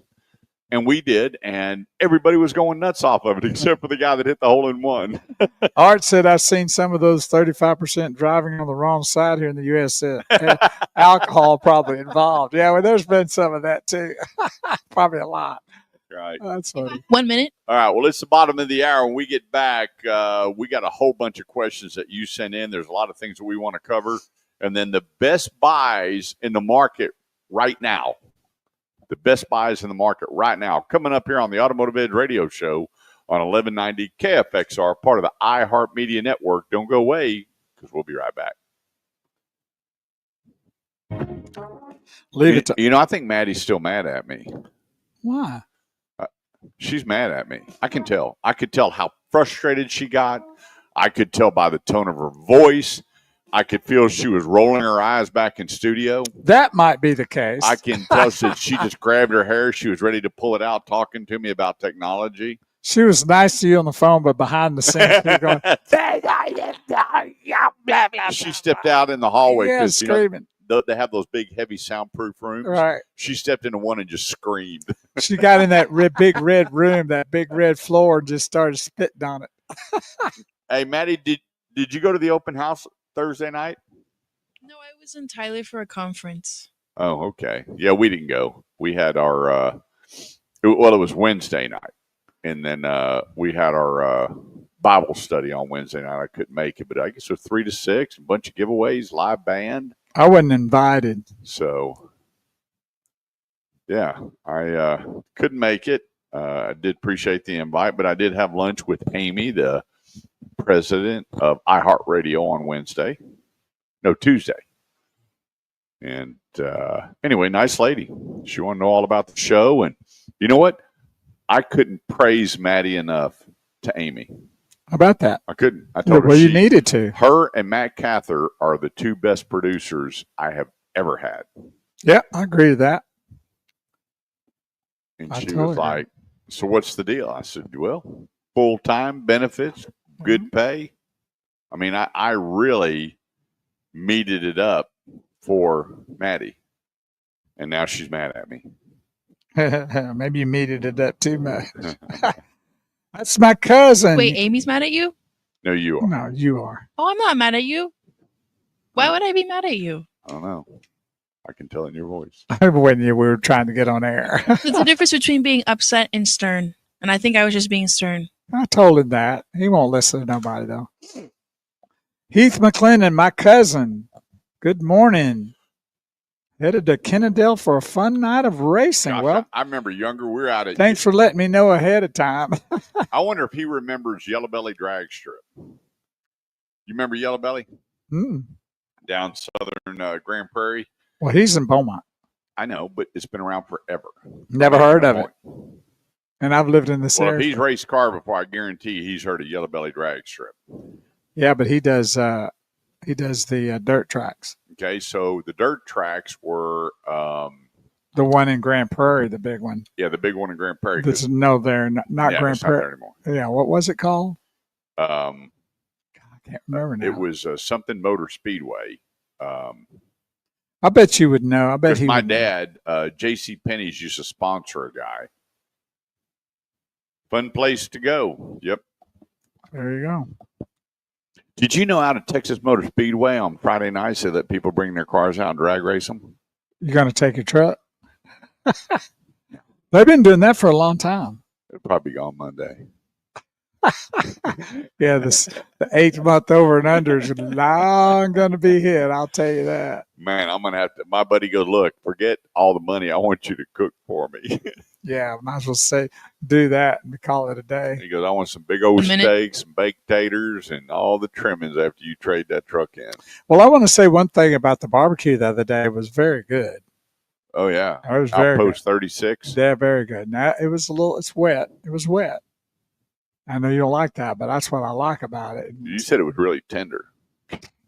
Very tender. And excellent. And they weren't scrimpy on the potato salad or the coleslaw either. No. Did you try that white sauce? No, I didn't. I've had it before, but I forgot about it.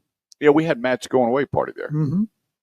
Now he's disappeared. Do you talk to Matt at all? I haven't in a long time. He needs to quit being such a punk. Well, he's busy. He ain't too busy. He's out there doing his soccer. He just don't care about us anymore. I bet you Maddie dances around the studio when this song comes on. Maybe so.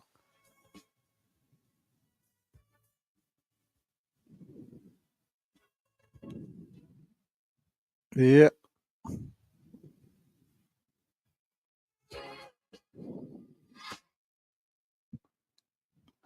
(214-787-1190) is the number. That's 214-787-1190.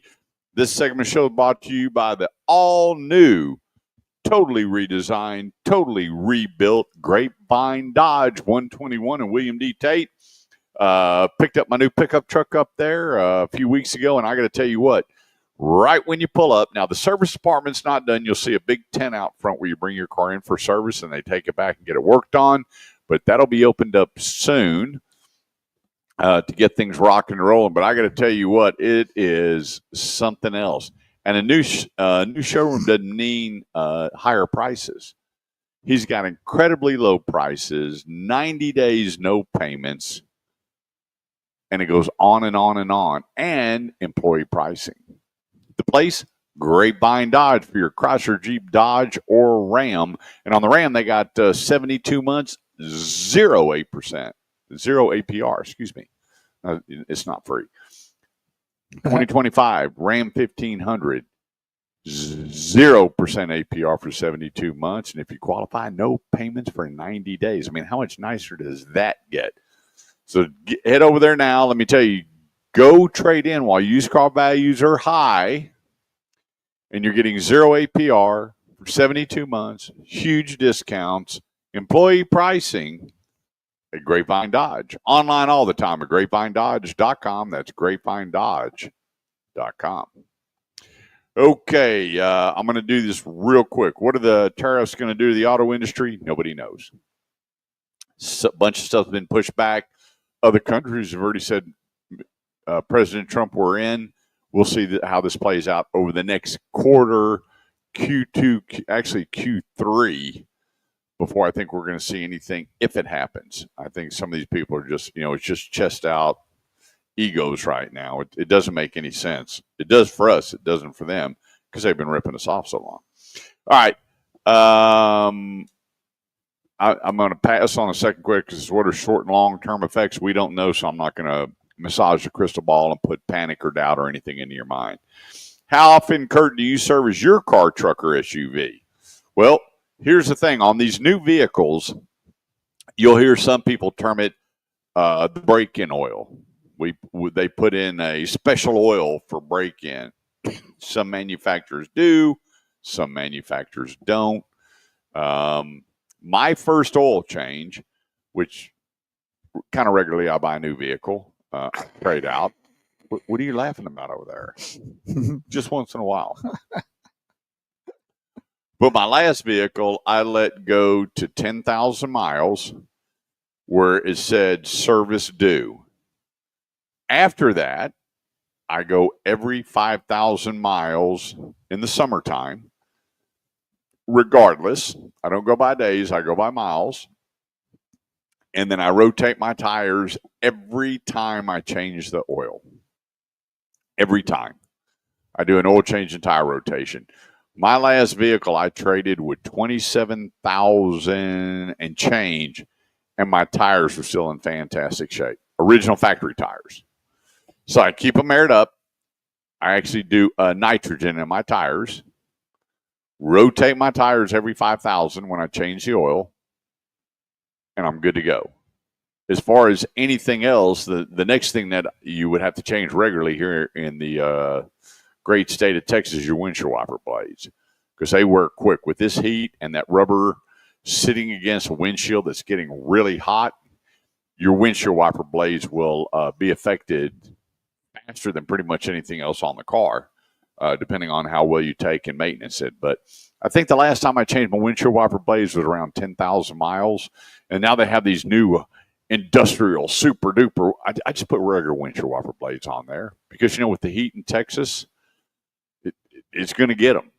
It's just inevitable. But the rest of it, I make sure my fluids are always topped off and clean. I'm not.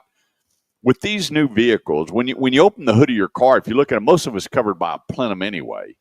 And what shows is a couple of yellow covers, caps for oil, windshield wiper, and radiator fluid, brake fluid. And a lot of these things now you can't add transmission fluid to, nor can you check your transmission because it's sealed and it's done at the dealership or wherever shop you take it. But good rubber on your car is the most important thing. Your monitors will show that they're low on air, but if you're putting bad tires on your car, you have no idea when they're going to blow or go, which sometimes you don't anyway, based on debris or whatever on the road. But I always say that the most important part of your car are your tires. So I make sure my rubber is taken care of, always inflated, always rotated, and I make sure that my tires are never out of tow, which means that if you hit a pothole or something, and your tires are turning in or out, they'll start to tow. They'll start wearing from the outside in. Not a good thing, because then you'll start, you don't want the outside of your tires worn out. You want it to wear evenly. So that's how I maintain my car. Every 5,000 miles after the very first service on the automobile. Do you lose the warranty if you service outside the dealership? What do you do with your personal car? What about under warranty? Well, think about that question. it's under warranty. While most shops aren't going to cover the warranty expense, your manufacturer is at the dealer you bought it. But if you choose to do service outside of the dealership, just make sure you have a good, reliable person working on your vehicle. Well, they could go to another dealership that's the same brand of car. Well, yeah, they don't have to go to that exclusive dealer. Not the exact. I guess I don't know if that's the question or not, but that's kind of how I looked at it. That when they said go to the dealership, I was thinking like where you bought it. Right. But you could go to if it's a Chevy, you bought it somewhere else, but it's closer to you to another Chevy dealership. Yes, it's good. Yeah. As long as they like get rating in their yeah, work. like Charlie Davis's buddy flew in and bought the Right. 3/4 ton diesel. Correct. Well, we knew that he was going back to Lubbock with it. Right. So, and there's Chevy dealers out there. He flew in, went to El Dorado Chevrolet, bought his 3/4 ton, took it back home. Different deal. But here's what happened to an individual. They took their car to a independent shop. They changed the oil, and they didn't do it right, and all the oil leaked out while they were going down the highway. Oh, beautiful. For me, when it's the second largest purchase of your life, I am going to the place that has full coverage on these cars. Why and wouldn't they're you accountable want to for it. do that? Why wouldn't you want to go to the place that's warranting the vehicle? And if something happens like that, they're going to be responsible for it. Where an independent place may say, I'm sorry, we screwed up. Have a nice day. Well, buddy, I've got a guy that called me, and he was on the east side of Texas, and he left the dealership, and he's going down 20, and the engine blows up. And all the oil was gone. Check engine light came on, and he's like, it can't be anything. I mean, I just had the oil change. Nothing wrong with my car. All of a sudden, Yeah, whatever. yeah, and so he went back, and the dealership put a new motor in it. Well, that's a good point. Yeah. If you're at a dealership, they're going to be more responsible than maybe an independent place. Yeah, the only time that you're messing around with the warranty on your vehicle is if you get it serviced and they mess up something that affects the warranty. Yeah. Just like with people that take these trucks out and they jazz these things up with all the stuff on it, and they picking up the dealer and say, oh, we can't handle any warranty on it because you did all this work. That's not true. The only time that they can tell you that, but the only time that it changes anything is if you did something to affect that warranty on that vehicle, period. 214-787-1190. That's 214-787-1190. Quick break. It's the Automotive Edge Radio Show, part of the iHeartMedia Network. Don't go away. We'll be right back. Boy, that wind's picked up. Yeah. Supposed to get up to maybe 20, 25 mile an hour wind. Yep. I really can't think of that speedway that was out in Garland where they would have all those big time races for those dirt tracks, sprint cars. I can't. Where at? Huh? It's Where in at? Garland area. The Garland area. Yeah, I can't remember what that was called. They have a track out in Garland? They used to. Oh. It was a mile track, I think. It's where they had all the big, My dad liked going out there. There was a guy that was he called himself the Flying Frenchman. And then there was another guy called Shady something. And my dad loved going out watching them. And I think J.C. Penney's was kind of a sponsor or whatever to him. Right. When my dad worked for him, we went out there. And boy, I'm going to tell you what, that is impressive watching those cars go sideways and in control. Well, it's kind of weird because when they make the turn around the turn, they're turning their wheels to the right, not to the left. Yeah. So they're sliding actually into the turn. And they got all them shields and pieces of sheet metal all over it for the. Mm-hmm. I mean, yeah, wild. If you turn it to the left, that's where them guys flip them cars. Right. Where you're going to the speed to where, especially the dirt, allows you to slide. Yeah. So you slide into the turn. I guess NASCAR even does that too, don't they? Yeah, I love it when you see all those kids down on the turns and they love getting all that dirt flung on them and just having a time of it. Yeah, that's a great thing to do. And yeah, he's the Grand Prairie Devil Bowl. That's right. It's the Devil Bowl, correct. And boy, they'd bring those top-ended sprint cars out there, and they were really hot. Now, have you ever gone to the Top Fuel, the drag races? Because that's A out couple in, times a Ennis long time ago, yeah. every year. Yeah. I've never been out there, but I heard that's just a blast Well, watching those monsters come down the drag Well, strip. they had a place there for the longest, and I think COVID killed it, was there in Denton. Right there, just coming out of Denton on the left, there was a drag race track, and every Friday and Saturday night, it'd be full. Huh. I never went, but I saw it happening all the time. Well, I've never been to the drag race. I'd love to go. Now, when I was a kid, there was a place called California Crossing, and it was right there off of a country road in Irving between Northgate and 114. And we'd all line up, and the cops would drive up and down. And you'd have guys a little bit further away and a little bit further away. And once that cop disappeared, they'd flash their lights. And the next one would flash their lights, and it was go.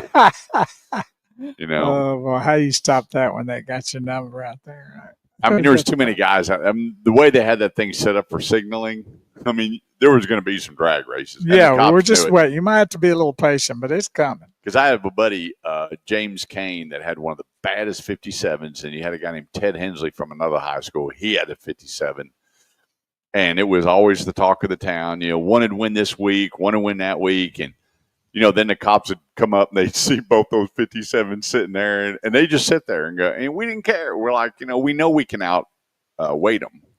They're going to get a call. They're going to leave sooner or later. And then James and Ted were ready for the race. It was, I mean, that stuff was just so cool. The fastest vehicle I've ever been in, besides going around the NASCAR track in a NASCAR, was a 57 Chevy. I told you that story before. Yeah. Taking my brother out, he had headers on that sucker. He uncapped those headers on I-10, headed towards Houston, out away from Beaumont a little bit, out by where Goodyear plant was. And he uncapped those suckers, and I was in the back seat, and I became close to the Lord, and I never did. I'm telling you, it was a wake-up call. Yep. But fun times, though, man. That headers were live as all good. Oh, yeah. They had the glass packs on them, and then they cracked them glass packs, and it was, yep. 214-787-1190 is the number. That's 214-787-1190. This segment of the show goes to the great folks over at Classic Kia Carrollton. My buddy Jesse Hull and his staff. Here's another place that they got a great lineup of pre-owned automobiles. They've got a super lineup of brand new vehicles, and they've got a great lineup of leases. So if it is a car for the kiddo, I'll call the new K5. I mean, think about it. A new Kia K5 starts at right at $20,000, $21,000. Then you get 10-year, 100,000-mile warranty. Great way to send your graduate kid off. Or if you're looking for a good economy car, me and Jesse took that car out. I'm sorry, Miss Evans. Jesse and I took that vehicle out for a test drive, and I enjoy it. I mean, I got on the Sam Rayburn Tollway, and man, we drove that car. There you go. Darn impressive. And then you look at everything that comes standard on a $21,000 car. That's really impressive. And then you go all the way up to the Carnival, to the Telluride, voted car of the world. Their K9. That's one I drove, vehicles. Right? Yep. Man, that's a sweet ride right there for an EV vehicle. Once you figured out how to start it. But, man, you just passing people right and left and don't even know it. Yeah. It's got a lot of muscle. Yeah, those things, people have no idea how well they drive. So go online right now to ClassicKiaCarrollton.com. That's ClassicKiaCarrollton.com. And get out there and just test drive. See what you think about the automobiles. They're not going to miss your business on price. And right now, nobody will miss your business when it comes to trade values. The place, ClassicKiaCarrollton.com. That's ClassicKiaCarrollton.com. Let's see. Well, we've been talking about this, but I'll go ahead and hit it anyway. Beverly says, what does the used car industry look going into graduation season? Steady, and active. Depending on what you want to buy, the average good quality pre-owned automobile about, I don't know. I would start around $18,000 to get a good car and go from there. How many graduates do you think are, and just in the Dallas-Fort Worth Metroplex, how many graduates from high school do you think there are each year? Oh, gosh. Well, that'd be a number to look up, huh? Let's just say what is the average graduating class? Between 700 to 900. Some of them are that's over on a 1,000. big school, but some of them are I'd say probably 40, 50,000 graduates. And they're going to need 40 or 50,000 cars. Yeah, some of them. Yeah, just slow down and take your time. Here's a great question that I guess get asked all the time, and I'm not exaggerating. Import versus American build. How big a difference is there compared to the past? A big difference. Big difference. And how I know this is residuals. When I was in the car business, well, nobody was leasing back then. There were then later on when leases got good, I was going, my gosh, how come the imports, you can lease a car for this, but you can't? So I started looking at residuals. What does the manufacturer say about their own car? Some of them said a lot about their cars, and some of them didn't say a whole lot about their cars, knowing that they didn't want to lease them. They just wanted them gone and let them hit into the used car market. Well, over the years, leases have changed dramatically. And when you start seeing cars that have residuals over 55%, which means at the end of 3 years, it will hold at least 55% of its value, you're in a good vehicle. Now, there's a bunch of vehicles out there that are in the 60s. And then you have what they call inflated circumvented rates, where they may have a glut of this product and then they raise the residuals, which could be misleading on the value of that vehicle. The manufacturers can do whatever they want with residuals and rates based on how they want to turn their inventory. So I go to residuals first. Every time a new car came out, like the Buick Enclave, it came out, and I was over there at Classic Arlington. I told Jermaine, hey, let me look at your residuals. I'm looking down the residual sheets. I'm going, wow, that's pretty impressive that from the Sierra pickup truck to the Yukon Denali, Yukon XL, and then I'm looking at all the Buicks. Their residuals have gone way up, even on pickup trucks. And here's the thing. Most manufacturers don't like to lease pickup trucks. Why? Because they know how we're going to use them. So I look at residuals, and then I go to the dealers, and I talk a lot to the service manager going, hey, what are you seeing? What are the problems? And they say, are you going to talk about this on air? I said, well, I will never say the dealer or the product. I just like to have that scale where you're putting a weight here and then a weight there, and you're kind of getting a balance of, domestic versus import. And there are some vehicles, when you look at your Honda CRV, which, ran the highest residual forever and ever and ever, and then you throw in your Toyota RAV4, you throw in your Mazda CX-50, CX-5, and then you start throwing in your Nissans. There's some of these products out there with outstanding residuals. Reason being is the manufacturers know that they can lease them and get them back and resell them immediately. They can certify them and these vehicles will go very quickly. And then there's some that people just want to buy. When you look at Avalon, Toyota Avalon buyers, people don't lease Avalons. Well, it's now the Crown. They buy them. You look at Buicks. Buicks aren't leased that much. They buy them. There's a lot of brand loyal people, so the manufacturers know that when you have a 5-year, 6-year, and up to a 10-year cycle, and let's say better than 75% of them are being bought, not leased, why put out lease programs? You can lease it, but it's not going to be as good as some of the others that they turn that inventory, and they know the chances of it coming back to the dealer are going to be quick for turn. But when you get back down, if I was to buy a Buick and buy an Enclave and buy a Grand Highlander, flip a coin. I'm driving either one of them. I like both of them. And the warranty repair shows us what's going on with the vehicles, and the residual shows. So there's a lot of great American products that are right there with the imports. And if you want to know my choices more about it, go to theautomotiveedge.com, send me a message, and I'll give you a list of my choices. 214-787-1190. Quick break. We'll be right back. So I looked that up. It wouldn't be, they said there's no way to really have a precise, but in 2021 in the Dallas Independent School District, there was almost 9,000 just in the Dallas Independent School District. Wow. And then you add Collin County, Tarrant County, Fort Worth Independent School District. You got, what is the Irving one? ISD. That Coppell ISD, just Plano ISD, McKinney ISD, everywhere, and no telling how many ultimately.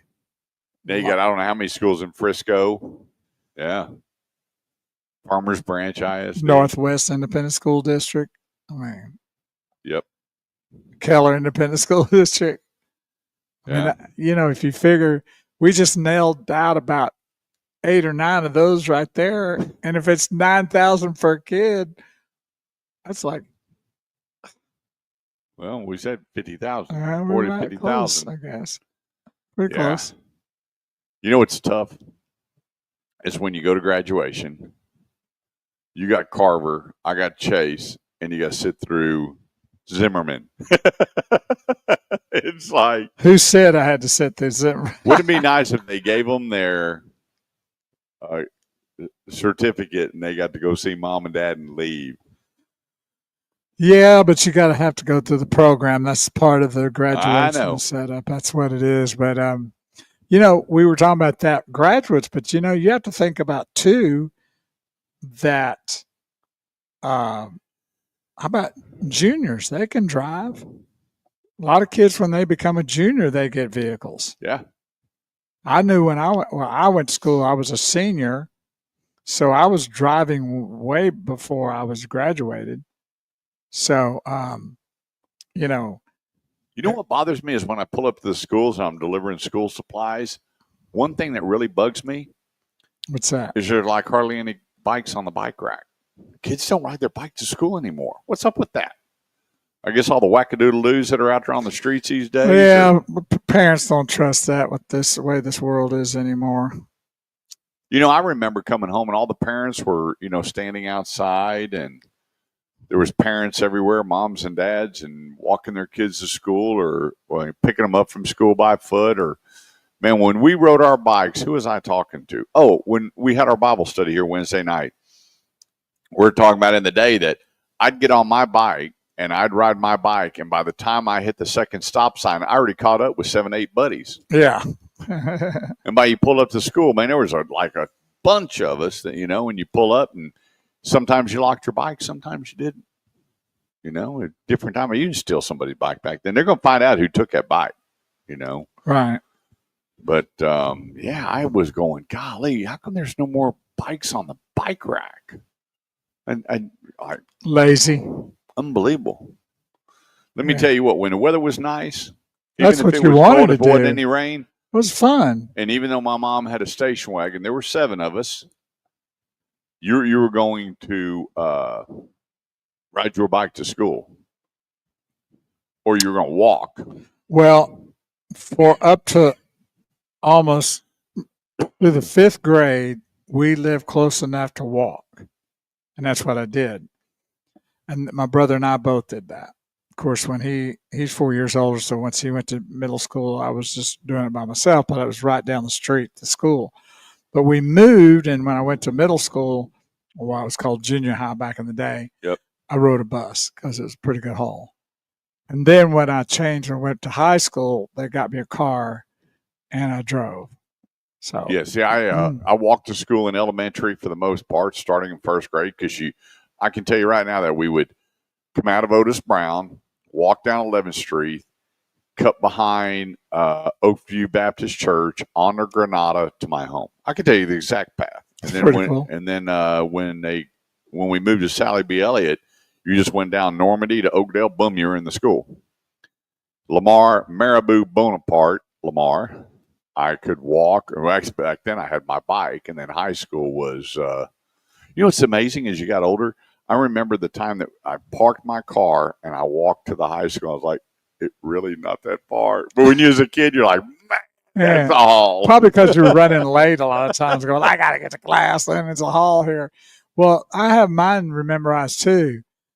We lived on Buffalo, and I'd leave my house, walk out the door, take a right, and walk right into school. Really? It dead into Buffalo, deaded into the school. Wow. So that was a tough road. Yeah, see, I went to Otis Brown, and my siblings went to Otis Brown. Then I went to Elliott. They stayed at Brown, And then I went to Lamar. They went to Bowie because they were at Bowie while I was in elementary. Then they built Lamar, and they didn't make them switch schools. And then we all wound up going through Nimitz. Ronnie, my elementary days were at Edwards Elementary. My middle school or junior high was Austin Junior High. And my high school, you already know, the Royal Purples of Beaumont High School. Now, were the uniforms purple? Oh, well, yeah, of course. All Did purple. the football players have to wear purple on game day? Sure they did. We did. At Lamar, our colors were purple. Yeah. And we had to get this. We had to wear either a white shirt with a purple tie or a purple shirt with a white tie. Yeah, you did not come to school, and the coaches were pretty strict about it. Yeah, you had to walk the walk and talk the talk if you were on the football team back then. And you know what? Back then I liked it. Yeah, it does with some of those schools with a Bowie and all that. Yeah, and one of his school colors were purple. Yep. So you sounded like you were from Beaumont. Yeah, we were the Lamar Lions, and our color was purple. And you walked in, and they had a purple Lamar Lion, and it had these little ropes around it. And I remember when half of Bowie Junior High burnt down, and they moved them over to our school, some of them, and they'd walk right across that line, and there was going to be a fight. Go ahead and get after it, huh? Yeah. It's funny.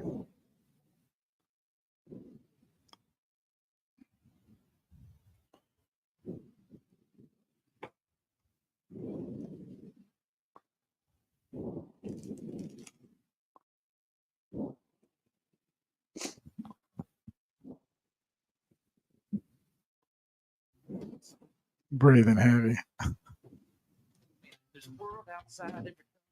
214-787-1190 is the number. That's 214-787-1190. It's the Automotive Ed Radio Show, helping you with all your automotive needs, whether you're buying, selling, trading, leasing, parts, service, or body shop. So let's get it taken care of. Let's get it taken care of up front. Don't wait. I know there's going to be problems with service or, God forbid, a car accident or whatever. But when it comes to buying, leasing, trading, selling your car outright, let's just get it done right the first time. Nobody builds the perfect car. Remember, the dealers don't just sell the car. They're a buyer. They buy from the manufacturer and sell to you. They don't build them, but we hold them accountable for everything because that's where we got the car, and I get it. And no matter what I told somebody is, we didn't build the car. We're going to make it right. And all they said was, you sold it to me. And so we want to get you with the right people. They're going to get it in and get it out and get you back on the road and get you taken care of. And that's what we do. Go to theautomotiveedge.com, click on Ask Kurt, and we'll get you hooked up.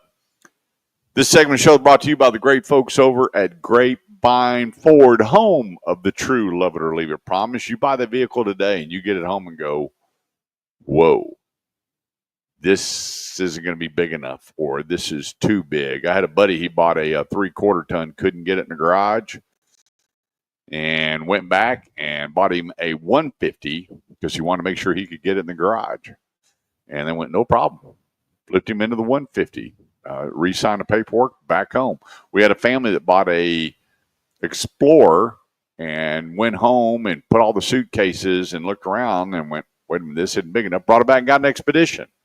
They are the true home of the love it or leave it promise with employee pricing right now. You pay what they pay when it comes to your new Ford. Meet Cameron there on the sales desk and let them know Cameron Hogan and Cameron Martin, and let them know you're listening to the Automotive Edge Radio Show, and enjoy the best Ford experience at grapevine.ford.com. Ask for Cameron. Let him know you're listening to the Automotive Edge Radio Show. That's grapevine.ford.com. All right. Fun facts. Do you know what Volvo stands for? Kind of odd. No, I don't. I roll. I roll. I roll. Is that a German word or something? Well, or Swedish word. Whatever they are. Swedish. Yeah. Well, it's actually Latin. Volvo is Latin, and it means I roll. On a Swedish vehicle. Yeah, go figure. How about that? Let's see. Get this. Did you know in South Africa that BMW offers flamethrowers on their cars? Oh, I want one of those, baby. Why do you think they do that? Good question. Carjacking. Ah.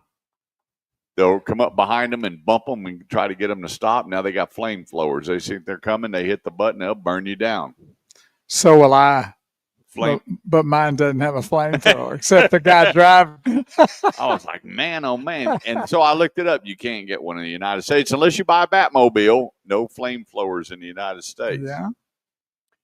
This was a number I was blown away for. How many tires, car tires, tractor tires, bicycle tires, are discarded every year? Ooh. When they discard them, they melt them down. Is that what Depends. discarded mean? Some people shred it. They shred them and then use them for pavement. Some of them use them for making of turf, making of, the tracks now at the high schools. Right. They have all the different rubbers. So a lot of that stuff can be recycled. How many tires a year do you think are discarded? In America? Everywhere. Oh, Lord have mercy. 2 billion? No, not that many. 280 million tires. That doesn't sound like enough. It really doesn't. Across the world? Well, you got to realize how many places in the world they don't have cars. How many places in the car that? How many places? I don't. There's very few places. Well, you I look think at. have cars. I was shocked. Venezuela has the largest cars per home per capita because not a lot of people in Venezuela buy cars. There's all these different countries that you go to. Some of them. They were talking about some of these European areas because of the cobblestone roads. They get around by bike or walk because it beats the snot out of their cars. I go through 20,000 myself a year. So I was surprised how many places, when you look at how many cars they have per capita or how many cars are actually come in the country or they buy or the different regions, some of them, there ain't just not a whole lot of cars. There's public transportation. I got you. Or bicycles or mopeds. I still think it's not enough. Art Naismith says that's why I drive a Gremlin, 0 chance of carjacking. Here is the fact that blew me away. This one blew me away. Do you know what the original vehicle on the Back to the Future car was supposed to be? I'm gonna. Not what it was. I know. Yeah. A Mercury. A refrigerator. A refrigerator? Yeah. They were going to use a refrigerator to go back in the time? Yeah, they're going to open up the refrigerator door. It was going to be motorized and go back into the future. Boy, they made a good decision on that, didn't they? Why did they not do it? Because nobody believed that you could get a refrigerator to go that fast. Nope. They were afraid too many kids were going to try it and lock themselves in the refrigerator. That's it. Not like they would get in a car and try to go fast and get there, right? So the director went, wait a minute here. They were afraid kids were going to try it and something was going to happen, so they went to the DeLorean. Wow, it was a good move. Yeah, pretty cool fun facts. I want to thank everybody that I got 2 buddies to send me some of the coolest stuff in the world. So there you go. Hey, best buys in the market. Let's hit some of these real quick. Ford, Dodge, and Chevy, you got your employee pricing, so you're going to knock it out of the park. Now, that doesn't mean everything. So you have a few specialty vehicles that you're not going to find employee pricing on, but 98% all employee pricing, you can't go wrong. It's not like they can go, well, so many people, they still believe that there's 3 different invoices. There's your invoice, there's the dealer invoice, and there's the manufacturer's invoice. I'm going, that's not true. Now, I will just tell you, every time I do a seminar, I do a speaking engagement, the first thing I say when I get up in front of everybody? I ask them a question. You ask them who their salesperson was. Nope. Ask them if I sold them a car. So if you need to leave before you start speaking? If I did, I'm sorry. You probably didn't get a good deal. But there is one invoice, and people still, well, you doctor them up or you check them. this old school mindset is incredible, especially when you get online and you can see when everybody's selling a vehicle for the same price. You got to realize that, it's not a big secret anymore. But here's the bigger problem is when you tell people how much markup is in the car, they do not believe you. And I get it.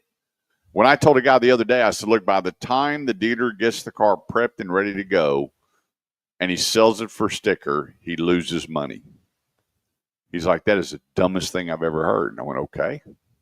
Well, I can give you 6 vehicles that when they get it there, so the car comes off the truck, it goes to PDI, pre-delivery inspection. They pay the guy to pull all the plastic and everything off, get it all ready. Then the mechanic goes through the whole vehicle to make sure that everything's working well. And then he's got to take it and drive it and make sure everything's operational on it. There's money involved in that. Then it goes to make ready, and they get the car detailed and cleaned up. Then they put gasoline in it, and then they bring the guy out that does all the photographic work and everything to get it up on the website. And they lose money or break even. And people are like, that's incredible. The incredible part of this whole thing is that the manufacturers have squeezed invoice to MSRP too much. And if they had more leg between invoice and MSRP, we'd have a lot less turnover in the auto industry. Yeah, about the only way some of those make a little bit of money on these vehicles if they are with the add-ons. Yeah. Like, just different things that you would have added to your vehicle. They make some money there, but they may not make a lot on the actual vehicle itself. Yep. Or they try to make money in financing. People say, Right. do I get a better deal if I pay cash? No. You mean if I wrote you, look, here's the deal. It's all cash to a dealer. Either you're going to pay them cash or the bank's going to pay cash that you're financing with, period. But I have so many guys, man, I was talking to this guy and he walked up and he goes, you know what? I've been listening to you. Most of what I like that you said I like, but that crap about cash doesn't make a better deal. I'm like, no, it doesn't. Well, the whole saying all my life was cash was king. Yep. Well, it may be. I mean, it might save you a little bit of time because you walk in and lay a few bucks down on the table instead of having to go through financing or get, the approval. But it's not going to probably help you. That might help you a little bit, wouldn't you think, maybe? No. You don't think that if somebody... for a salesperson, I'm making money on the sale of the car and I'm making money from everything that was sold in finance. Right. I understand what you're saying. But if somebody didn't have to go through that hassle, they might get a few bucks break, but not much. You don't think at all? No. It's just when people, Bo walks into my office and says, hey, Kurt, that F-150, I'm just going to write you a check. I'm like, holy cow, you're paying cash? No problem. I'll be right. I took it up a whole new level. They didn't get a better deal.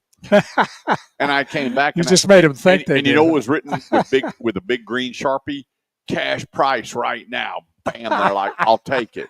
Well, there you go. The words of the wisdom. Oh, somebody told me they were paying cash. I'm like, really? Not cash. Boy, you're getting the deal of the day, baby. Not it's cash stamped from your credit union. Real dead presidents. Greenback dollars. That should have had a big stamp that says, stamp cash. And Good I'm to like, go. yeah. And I'd go up to the desk. I'm going, got a cash buyer. And they knew what I was going to do. 30 seconds. I never even sat down. Sign right here, buddy. You got you a cash. Oh, no problem.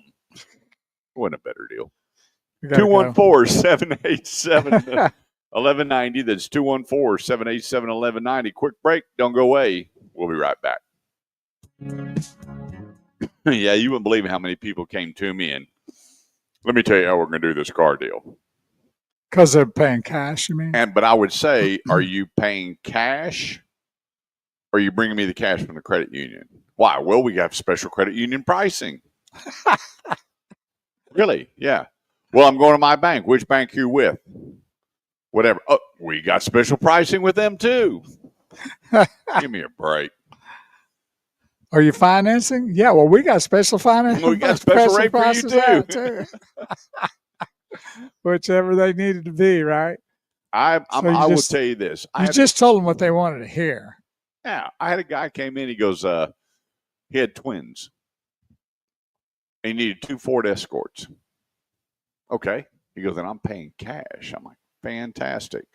And I remember Jack Kennison, who was my boss, says, here's what you're going to do. And with your voice, this thing's going to work. First time I ever did it. I walked in, I went, congratulations. I got to tell you something. Never seen it before. The pricing that I've seen before and the pricing I saw right now, I guess cash makes my boss go nutso to put a car deal together. He goes, what did I tell you, girls? Turn that paperwork around, and he's signing. Boy, he's just proud. He's a proud dad. He's signing, looking at them girls. I'm like, I just made my biggest commission ever. Yeah, well, there you go. Oh, wait. And then I turned around and went, did you want a stereo on those? Well, it's actually what people feel they're getting, whether it makes them 100%. feel comfortable or not. 100%. Because you ask them that all the time when they call you and say, "Did I get a good deal?" You go through did you like the car? You like the color? You like the payment? Yes, yes, and yes. Well, then you got it. That's right. If you're comfortable, and you've done that. I mean, how many times have you gone out to buy something and you like the salesperson? They were informative. It's something you want, and they throw a price, and you go, "Yeah, I'll do that." Yeah, exactly. I do it all the time. Well, buying is a emotional decision. 100%. And if you see something you really like to have, I don't care if it's jewelry, clothes, car, it doesn't matter. It doesn't even matter the price. If you see that and you go, I want that, you might want to get a deal on it, and they may act like they're giving you one, but the first time you feel like there's a little get up and go with it, or hey, we'll sell it to you for this, you're going to buy it. You're going to get it. And you may not even care. You're going to buy it if it's more than list price. How many times we saw that with people in the last few years? Yep. Paying way over sticker because they had to have that vehicle. Or want to be the first owner. The emotional decision drove that. You know, I remember one time I made an emotional decision. I'm at a jewelry store buying a ring for my lovely bride, and a guy's got 3 rings. Tiny, small. Did he want to know if he had 3 wives? And a granddaddy. Small, medium, and I large? looked at the one, I went, okay, I'll take that one. Well, I'm so excited. My lovely bride, bring her home the ring, and, you know, we had a nice dinner and everything, and boom, I put the ring on her, and she's looking at it. She's looking at it. Looking at it some more. I said, what's going on? She goes, nothing. I said, do you like the ring? She goes, yeah. She goes, not really. The diamond's a little small, but I like it.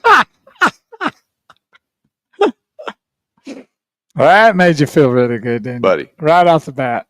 Home run. 30 seconds. Being curt, I was like, take it off. She wants to take it off. She took it off. Little small. I went back that Saturday. I sold 4 cars in one day, picked up all the spiff money. To get a bigger diamond. And you'll see the ring I brought back. And she's like, oh my gosh. I said, yeah, say something about that one.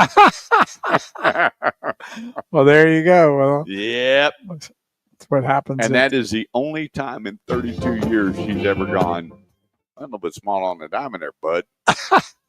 Don Cornelius says, love, peace, and soul. Yeah, we love that love train. More people need to get on to drinking that haterade.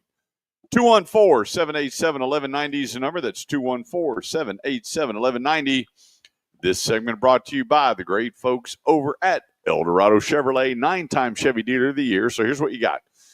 You got Rusty McDonald right there taking care of all of your Chevy needs.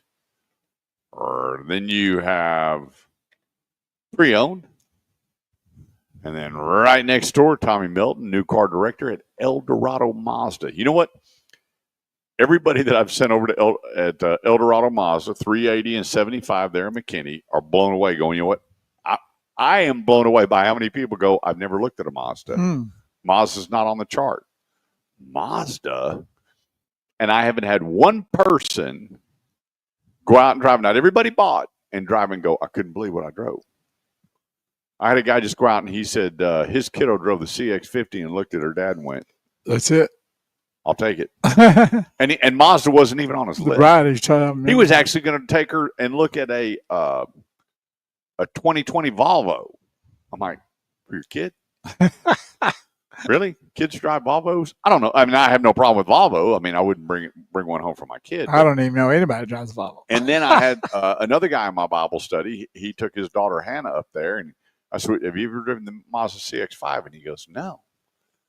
And he lives here. He drove to McKinney. He said, "Not a bad drive, 30, 40-minute drive." Gets up there and he goes, "She's blown away." And he goes, "But they didn't have what they wanted." I said, "Really?" Tommy goes, "Check this out." And it was pulling up on a truck. The exact vehicle that they wanted.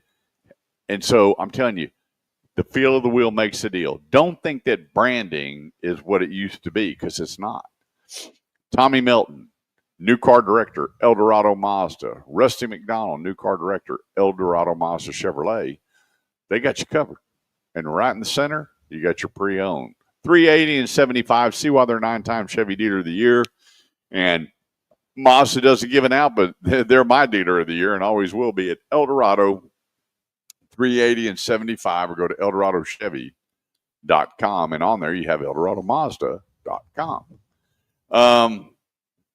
Okay, your Ford F-150, your Dodge Ram, your Chevy Silverado, all given employee pricing. And then when you look at what Toyota, Mazda, Lincoln, GMC, and Nissan are doing right now. What kind of discount is that when they do employee? Well, there's no set amount. It depends here again how much markup's in the vehicle. Right, I gotcha. So right now you're getting better than employee pricing on the Chevy Silverado with Eldorado, over $13,500 off. I don't care what employee price. Yeah, what else do you want? Yeah, and it ain't got that much markup in it. Right. So when you get that kind of discount, who cares? That's off the chart. But when you look at the Equinox, or you look at the Tahoe, or the Suburban, or the Trailblazer, or the Blazer, the new Chevy Trax, it's all employee pricing. Where people get upset is when, like, the Chevy Trax has maybe $500 markup in it, and people go, come on, that's not employee pricing. Then you show them, they're like, I don't believe the invoice. It is what it is. But I'm telling you, you have, I think it's I've gotten different numbers, but they're saying about 35% of the market has less than $600 markup. Well, back in the day, that wasn't the case. Well-produced vehicles. And it's a whole nother ballgame nowadays. Oh, yeah. Because I remember, you go in, if it's, a $12,000 car back in the day, but that was brand new, I offer them $10,000. Yeah. They remember those, right? Oh, well, they still do. Yeah, but I was sitting in a dealership the other day, and the Odyssey, I was over at Dave McDavid in Irving. I was over there seeing my buddy Dan Smith. And the van was $42,000, and he goes, "I'll give you $30,000." I said, "You got to let me take a turn on these people." you offered $30,000. Yeah, offering $12,000 off the van. They're sitting there laughing about it and joking. I went, "You know what? Give me a shot. Let me go in there and talk to him." And he wouldn't let me do it. I'm like, I am going to have so much fun with this. But you know what? It's just the way people are programmed. I'm sure you've gotten advice from your grandparents or your mom or dad or a buddy going, "Here's how you buy it." Of course. And you never get that number. No. And are you a big negotiator?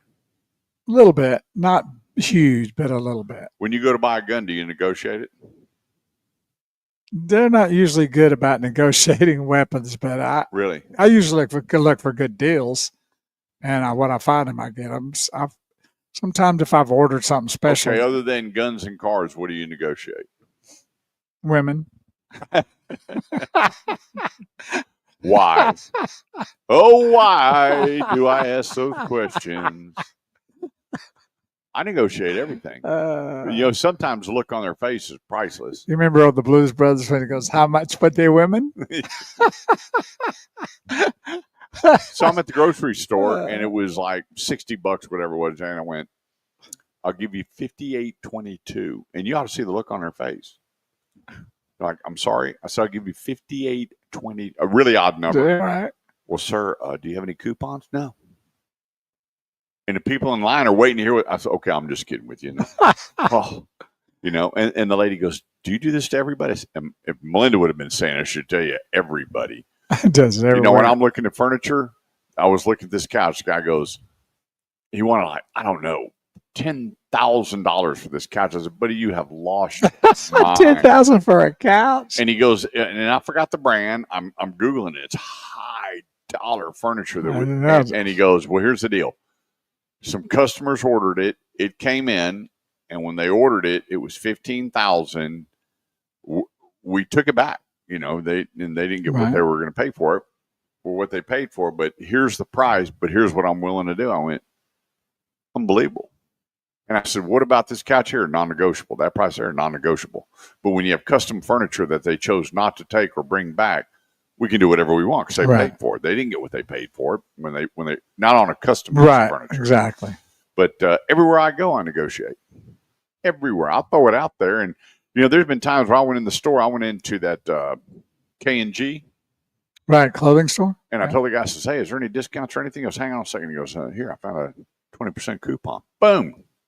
Well, there you go. There's places where Melinda and I have gone into it, and they offer hang on just a second. They'll find a coupon or something for you, but you got to ask. Well, now that you're old, you can get those senior discounts. I knew that was coming. Yeah, especially when you go into, I don't even know if they have wired furs right anymore, but you get that Louisiana platter half off. Yeah, exactly. Louisiana platter. Luann. The Luann platter. Luann platter, yeah. My brother still go in there and order liver and onions. Wow, I don't know about that. I can't do it. Well, it's disgusting. It's not Everything good. about it's disgusting. Yeah. And I don't do gizzards either. No. Can't do that stuff. Anyway, let's get back to it. Toyota, Mazda, Lincoln, GMC, and Nissan blowing the prices off vehicles right now. In fact, at Classic Arlington, they're pre-selling those Yukons before they're even getting there. I was called Jermaine Pearson up the other day, and he goes, I'll get you whatever you're looking for. They can't produce those things fast enough. The Tahoes, they can't produce them fast enough. So there's a product, which is a good thing.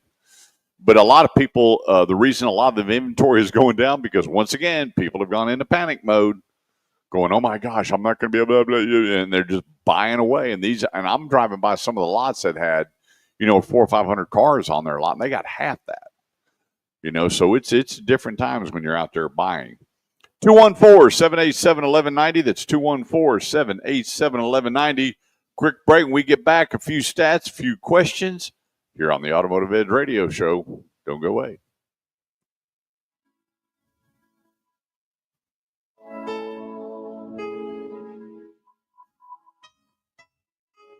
That's what I play before I go to bed at night. What? That's what I'm about to play. So did you get into any of those episodes that I told you about? Of what? Hell on Wheels. We've watched 5. What do you think? Wow. Melinda thought it was about a motorcycle gang. She didn't want to watch it, but no, it's when he goes up to the train, he walks in, the owner's there and of the building rail, and he shuts the door and he goes, how the hell did you get in here? And he goes, I want to be your foreman. And he's got shackles on him. How about the beginning of that episode? Very beginning, when he walks into the priest thing. Yeah. That'll get your attention real quick on it. And they always had that one guy, the guy that in all black, he looks like Lurch. Yes. Yeah. It's a great series. I've watched it twice. I may go back and watch it again. It's really, really good. Yeah, we just now got it where he helps the girl and gets her to the camp to turn in the maps. Okay. And he rides off. There you go. Then we turned it off. Yeah, you got, there's a lot. It's a long series, but it's very good. Then did you watch any of the I Survived a Crime? No, I hadn't watched it yet. That's good too. There's only 11. No, I was only like, 2 or 3 of those episodes. I need to write that one down so I tell Melinda. I Survived Crime. Those are pretty short. Each episode's pretty short. And it's Netflix. Mm-hmm. Yeah, so we watched the whole Done on the Tulsa King, Landman. They haven't done the second one yet. We watch 1923 all the way through. Done. Yellowstone, done. I'll send this to you too, so you'll get it. What's the other one? Lioness Dunn. That what's his name? The writer for all that. Taylor Sheridan. My gosh, what a crazy guy, huh? You know, he was born, raised in Fort Worth. Yep. That's called. I sent that to you. I Survived a Crime. Okay. And this is a guy that hosts it. It's very cool. It'll wake you up about what happens and each little crime. They don't spend but maybe 2 or 3 minutes on it. So it's not like you're bogged down like watching some of those other ones, which I like still, but it's kind of a get after it and do it and show what happened and how they survived it, and then they go to another one. You know, I watched that series on the mobsters, and I don't know how many of them there were. My gosh, boy, that was some bloody, nasty days back then. After about the third one, I just quit watching it. When the head of that crime family, I'm trying to think of what his name was getting into his Lincoln, and man, they go right in there with the camera, and he's just blown to pieces. Yep. I was like, whoa. That was some serious times up in New York, Chicago. I watched Remember the Titans last week. But I'd seen it before. It just was a long time ago when I watched it. And I don't know why it didn't have as big effect on me at that time. But it's a really good movie. The only thing I didn't like, the fact that they forced the situation as the coach. I didn't like that. But I get it. They kind of had to at the time. I like what... Hey, could I get everybody's attention? Hey, we got Dean Martin and Jerry Lewis with us today. That's hysterical. He goes, Dean, is that your mother over there? Take a good look at her. No, it's and you know, it just shows you what it's like when you get away from the media or you get away from all the negativity, that when you can be one-on-one with somebody, you could find out how much togetherness you might actually have. And that's what our country needs again. We don't have it. We're very, very divided. I'm not so sure we'll ever be united again because of what's that media and how people feel. Well, look at that nutbag Democrat lady, that Crockett. She is stirring up racism like never before that just got into Congress. I mean, she will not quit playing the race card. And I'm like, you need to get some Jesus. But going back to Remember the Times, I like when they're in the lunchroom. And he calls up the big heavyset guy and he goes, who do you know? And he goes, Petey. And he starts talking about Petey. Yeah. He goes, what do you like about Petey? He breaks into that song and starts singing, Lord. All right. Start like preaching, kind of get that in that cadence of preaching and singing. Yeah. I'm telling you, that movie there will... Have you seen what he looks like? Man. Yeah. You have? Yeah. He's a muscle-bound little sucker right now. You know what's great is at the end... to see what they're all doing now. I know. I mean, obviously the one guy passed away, right. Gary, but the rest of them, it's amazing. One of them is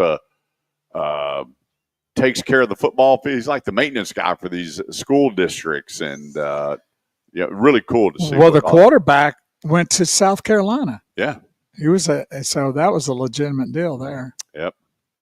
Sunshine, lefty. He just kissed me. Remember the Titans. Good movie. 214-787-1190 is the number. Remember, if you have an automotive need, even if it's not graduation for your kiddos, it's a good time to get started now because prices are going to go up. They're not going to go down. And there's so much fear factor out there right now that you just want to get started. Let us make sure you're taken care of. Go to theautomotiveedge.com, click on Ask Kurt, and let's get you going. Hey, Kurt.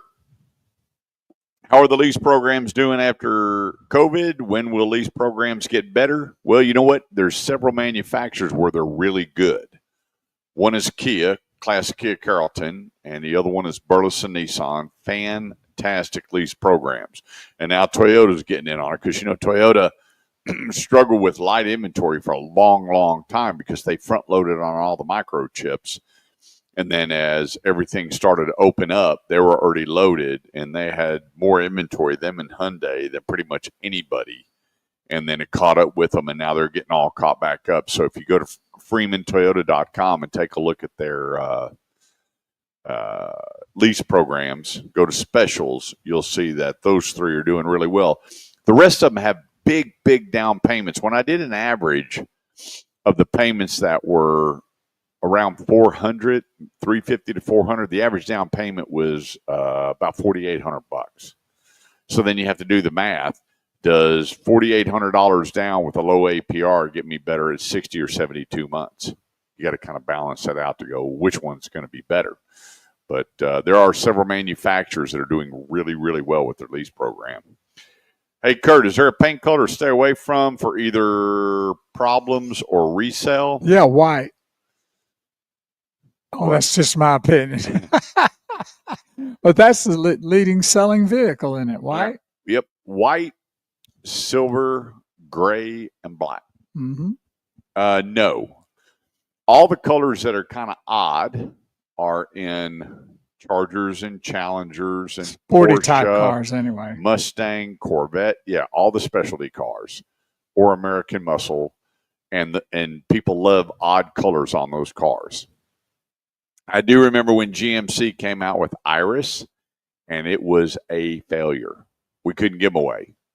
It was what is that? It's a pinkish purple, more pinkish. I gotcha. Like the yeah. We had like the plant iris, that color. Ooh, it's terrible. But as far as color, no, because everybody. There's a butt for every seat, you say. Yeah, but you got to go to either your specialty high-end cars or your American Muscle or Porsche, where the colors don't matter. I saw the ugliest green Porsche I've ever seen in my life. It was such an ugly green.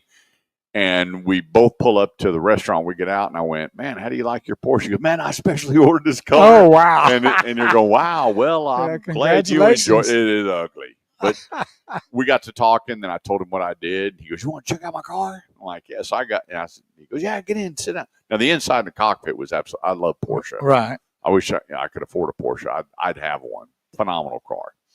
But I stepped to the outside, and I was like, "Remember that song by?" Dire Straits, you got to wear shades. Oh, yeah. My future's so bright, I got to wear shades with the other song. It was tough. But other than that. Did you ask him the last time he had his eyes checked? Just a general conversation? Yeah, it was tough. Here's another question. Are there reputable private dealers that you would recommend? Absolutely. I've got friends that have used car lots. I have friends that have private warehouses. I have friends that have box stores, but they've been at that box store forever and ever and ever. And I know the owners and the managers that have been there forever and ever and ever. So I can call them up. These are guys I used to work with that have become very successful on the pre-owned side of things. So yes, I do. We did. Here's the thing. I get calls all the time going, "Hey, check these cars out." In fact, I went with some friends. We pulled up to this warehouse, and every car was covered in dust, heavy dust. And we walk in, and here's a little old wooden desk with an old chair with a dealer's license sitting behind it. And I went, I don't think I would buy a car here, period. Plus, they're all dirty. They weren't even ready for this. Not the place that I would go, "Oh, yeah, I'd like to buy this car." I mean, you want these things stand up, jammed up, jelly tight, ready to go, that when you're driving them, you go, "Well, here, let me rinse it off. You want to take a look at it?" And I'm looking at the family going, "Let's go." Went to the next box store because they were price conscious. Well, that particular dealership may not be interested in selling vehicles. They might be doing something else. Yep. So anyway, I do have friends that have just pre-owned lots that are they are dealers. They do offer extended warranties. They do offer financing, and they stand behind the cars that they sell.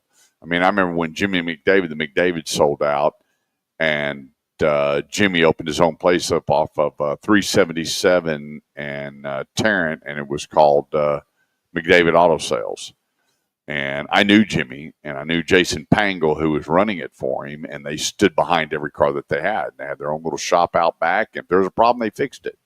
You know, sometimes, you know, when you're buying pre-owned cars, here's the problem. You sign the as-is form.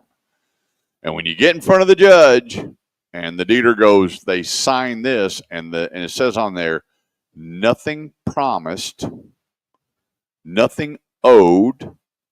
It says as is, and then behind it, they have a form called a we owe that goes in every car deal. We owe the customer nothing. Unless they owe you something. Yeah. I mean, there's some that we owe you window tint, or right. we owe you floor mats, or right. whatever it is. Right.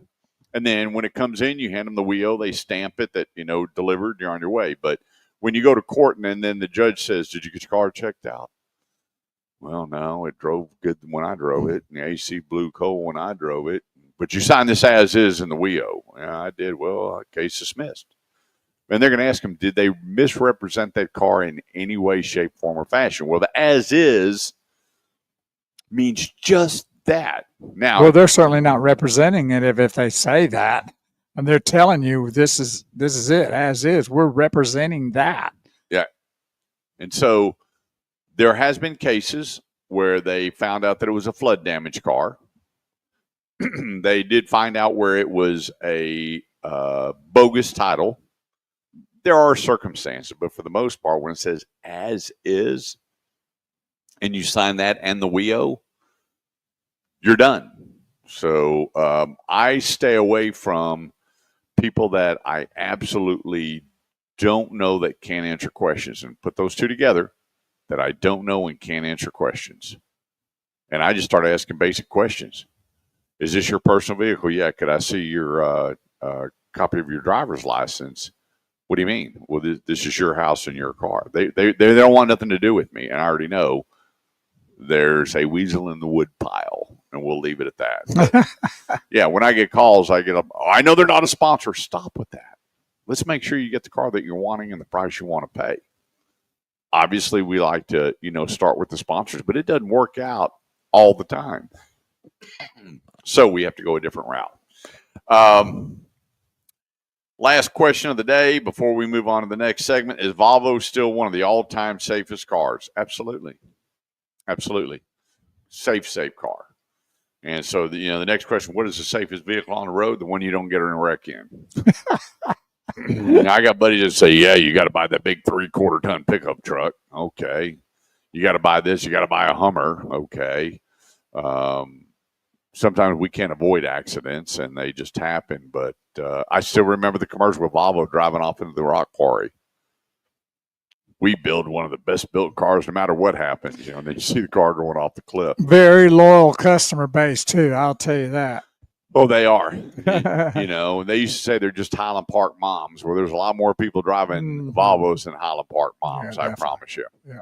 214-787-1190. We got one more segment coming up, and I want to run through some cars and what's hot, what's not, and we will go from there here on the Automotive Edge Radio Show on 1190 KFXR, part of the iHeartMedia Network. And Maddie's gotten really quiet. I guess she's still mad at me. She's... Yeah. I'm not mad, guys. I never was. Well, listen, don't say guys because I'm behind you. That's this guy over sitting next to me. I was wondering why she said guys. He's trying to, rub salt in the wound from what happened this morning, so don't let him. I'm backing him. All right, let's take a quick break. Don't go away. We'll get things wrapped up and get you on your way here on the Automotive Edge Radio Show on 1190 KFXR. We'll be right back. Well, I'm seeing a lot of ducks today flying around. Well, it's a good day for them to be doing that. We got them in our pool every day. So I sent this to you here. That's that. The male is a duck and the female is a mallard. Well, they're both mallards. They're both mallards. Yeah, it's just that's the type of duck they are, like your dogs. So what do you call a female duck? Quack. Okay. I sent that to you.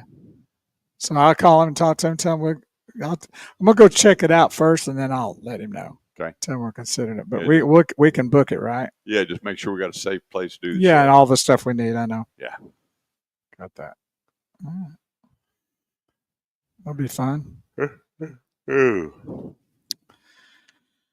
So it's a nice day for if you're still thinking of something to do in North Texas, you might want to roll out to Keller, Texas to the Connors Car Show. It's going on currently right now, and it's going to be a fabulous day to look at. I don't know.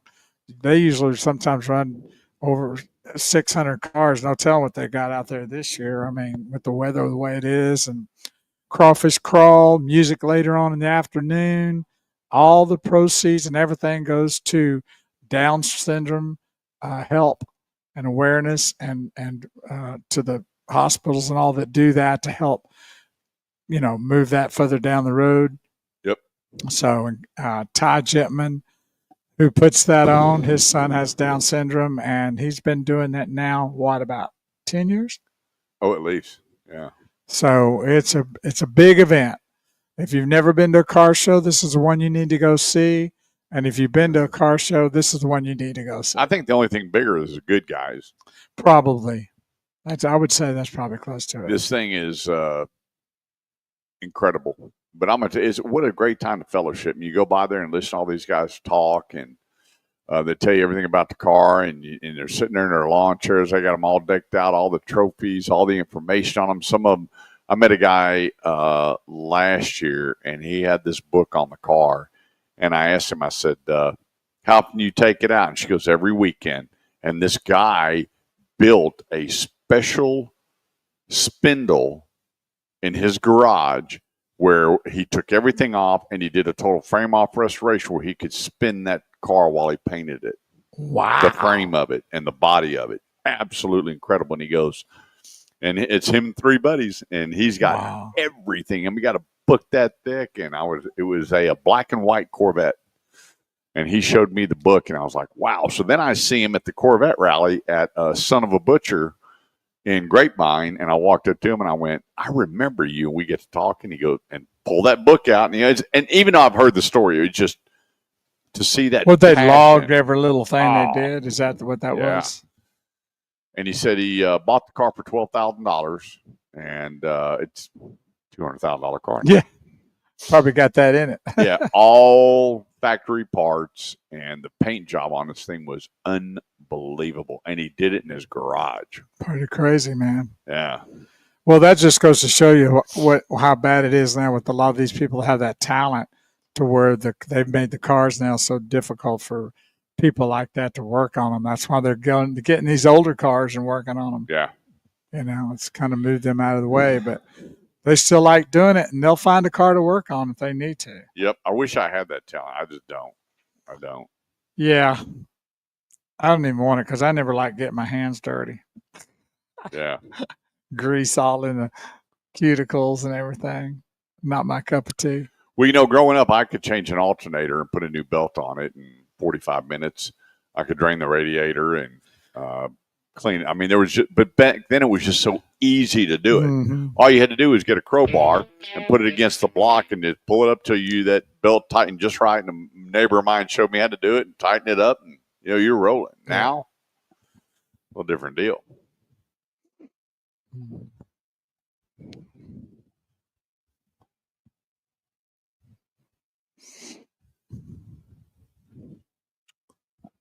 214-787-1190 is the number. This segment brought to you by Highly Acura right there at 820 in Riverside. Go drive the new ADX. I got to tell you, great price point for what you get.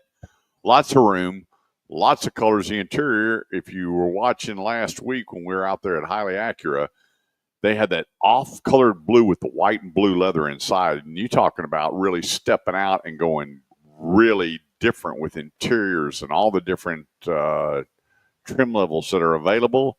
You got it on the new Acura ADX. It's not going to be long at all before the inventory is going to be just right. I think about 8 of them out there at Highly Acura right now for delivery. And then they have one on the showroom that's got everything that is available on the ADX.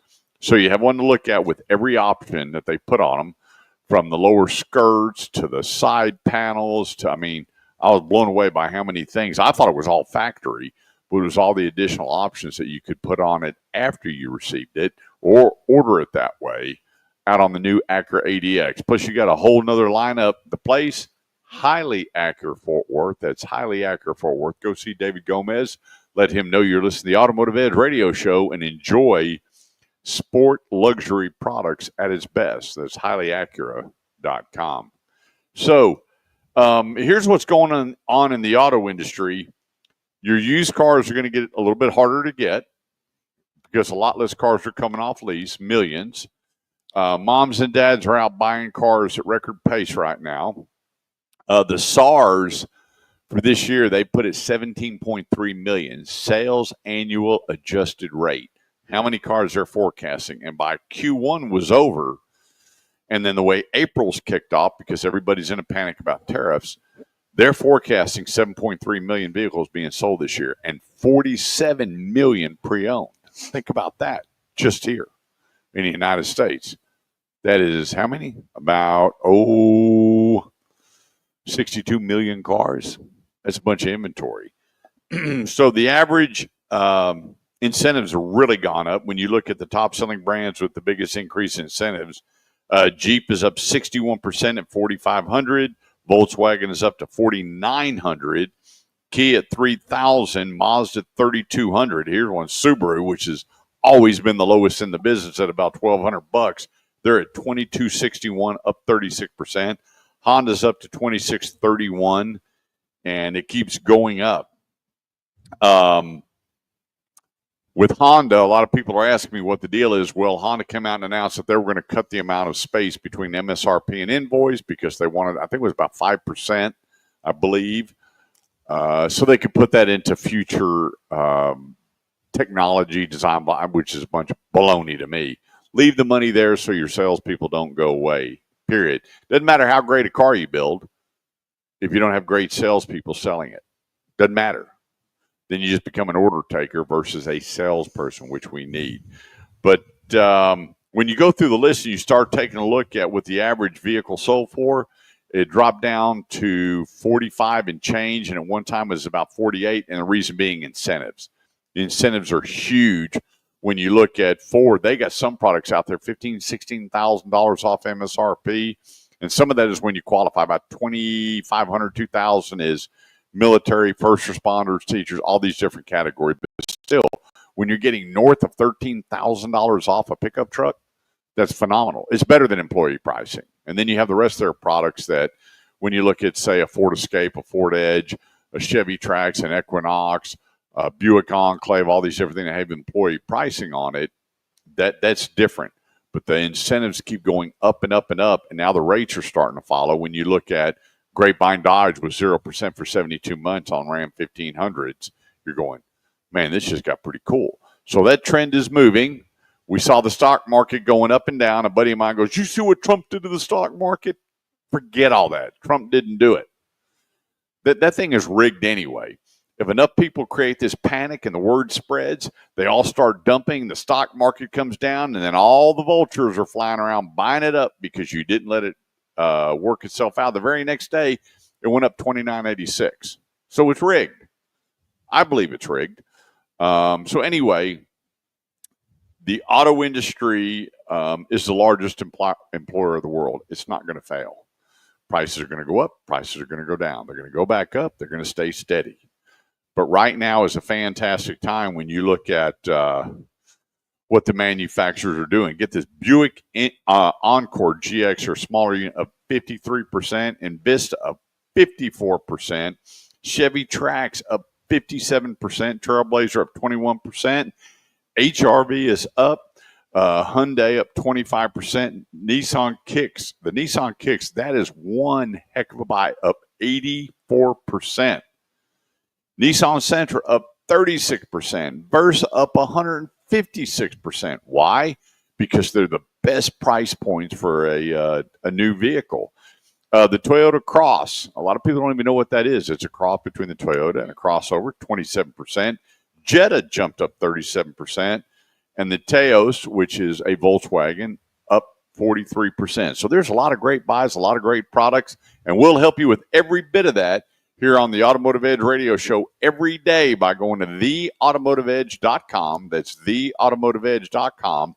Click on Ask Kurt, leave me your name and number. Well, actually, you'll see a question thing at the bottom right.